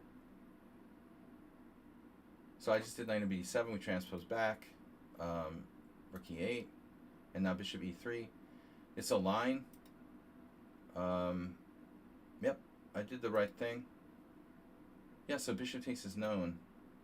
Wow, the computer really wants to do c5. This is an actual move. I mean, if you do bishop e3, I can sack the exchange, but the structure is not good for me. Asterbate, I don't know what I'm doing. Asterbate, where's your game, man? So I just did c6. We're following Lebojevic Planinic. Wow. Mr. Slow, classic game. Lebojevic versus Planinic. c6. Yeah, I was surprised that you played bishop e3. The computer wants to sack the exchange for real. I said, it's really strong, apparently. My move's good, too. I could still sack the exchange. I decided not to panic. And now, you play queen b3. I should have taken on e2. I was afraid my rook would get trapped. And you're okay.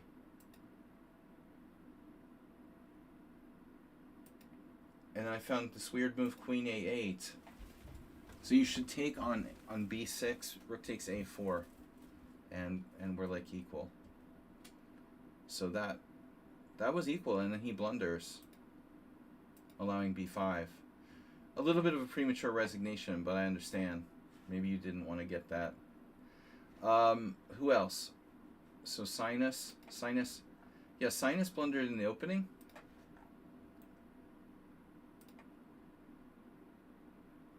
Yeah, you have to be very careful now. This is bad. And so you lose a pawn. I might have even had better. Wow. There's all sorts of stuff here for black. It turns out that the knight g4 is even stronger. That's crazy. Where's my follow-up? Wow, f5. Okay. Double fianchetto, baby. That's very strong. So I settled for the materialistic pawn grab. I wanted to play d5, but I didn't know what would happen if you castled. Yeah, I mean, it's probably good. I would need more time. So you ended up getting, like, somehow getting real compensation. This is just a computer line. You got real compensation in the game. You're not that much worse here.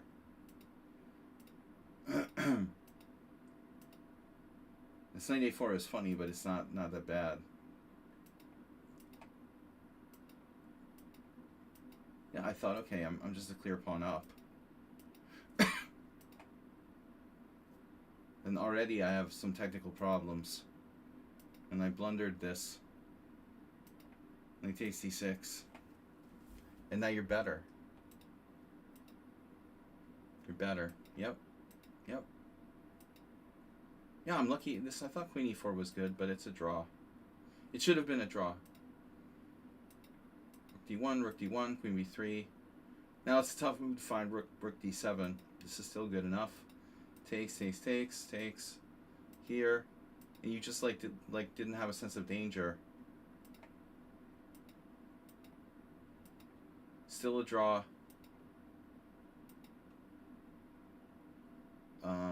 Yeah, like h4.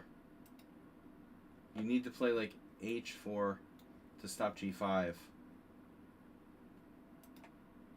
After g5, it's still a draw, but you have to panic.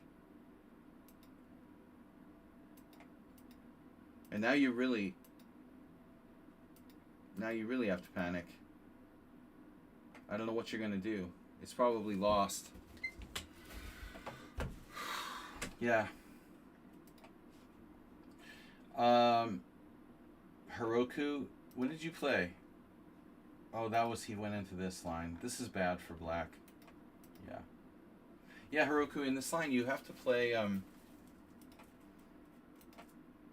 bishop takes f2 check, king takes, knight takes c5. I looked at this. This is actually pretty well known. I did that on an old video on my channel. Nefedov, kind of a boring draw. We played perfect game. In the final position, Nefedov very generously offered a draw. He's better by point. No, it's equal. It's 0.0. All right, good draw on Nefedov. Well done. Richard Brenton, crazy game today. This was funny. So somewhere along the line, I messed up, and you were better. Very unusual to trade the bishop there unprovoked. Don't agree with that.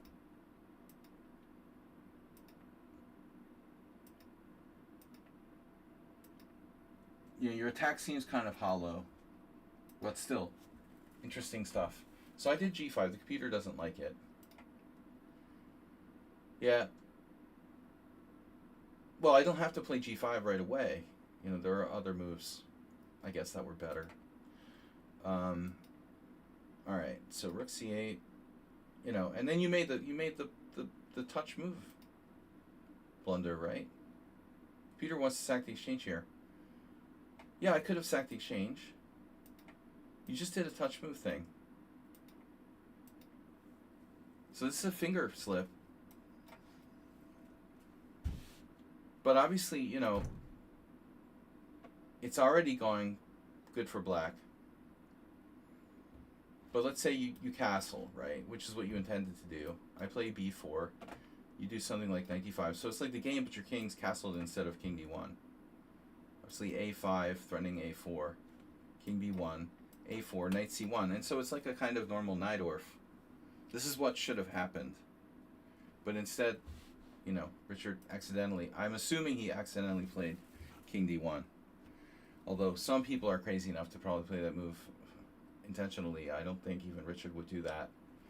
All right, that was pretty crazy.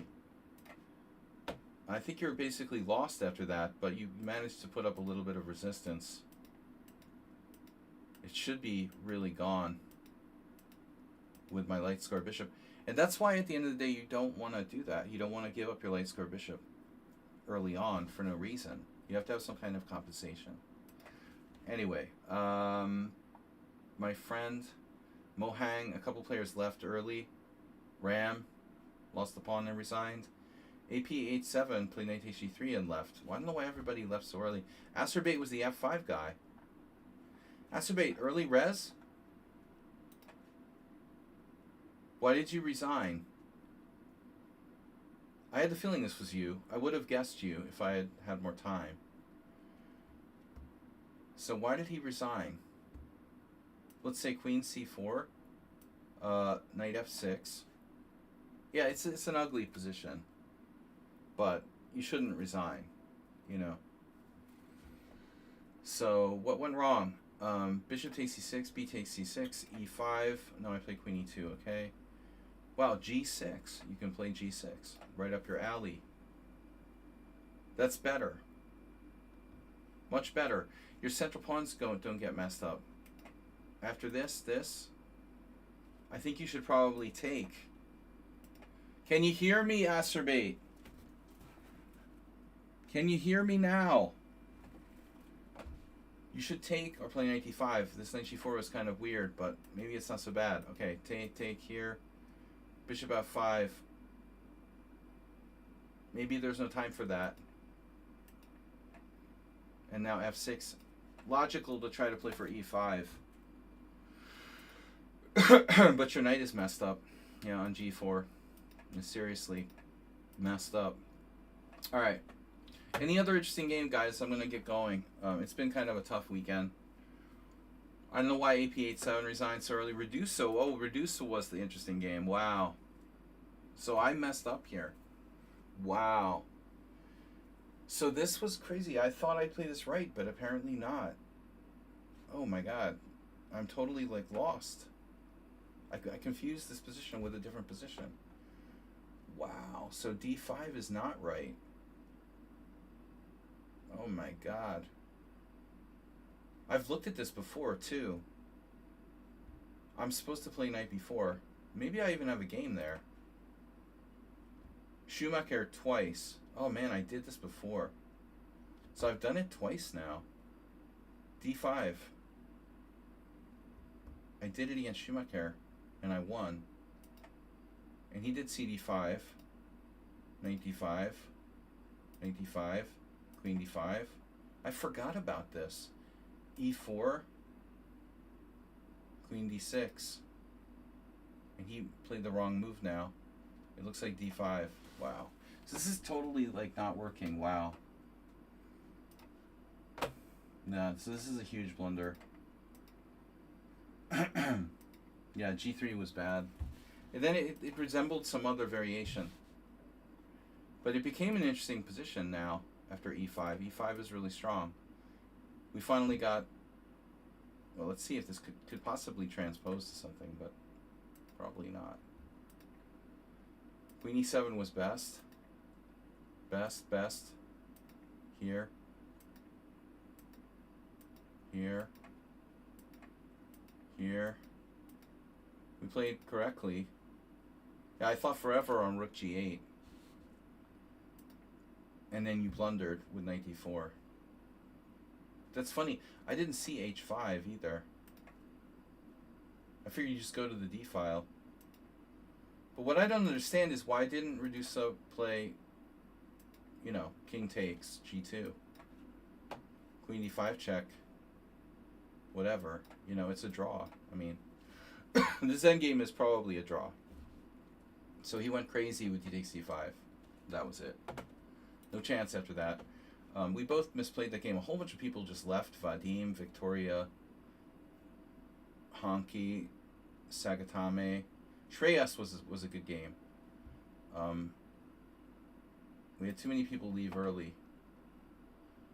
This was probably my most accurate game. But, you know, against Shreyas, when they play d4, it's not dangerous. So I learned this years ago from a certain Vietnamese grandmaster who did it. I think I have my game with white. I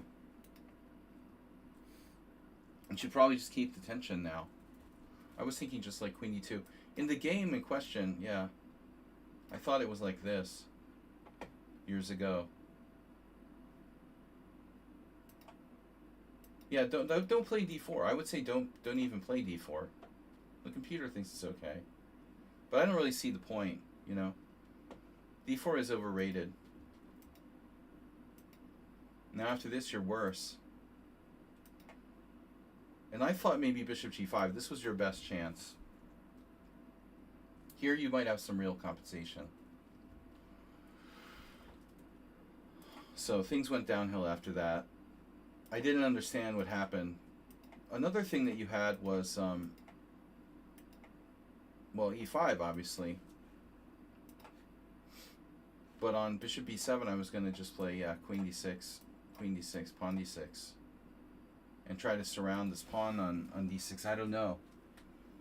I should be able to get a good chance to win that pawn back.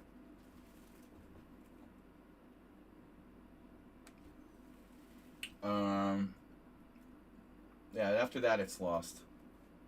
I thought this was your last chance. You surprised me when you played f6, f5, and f6.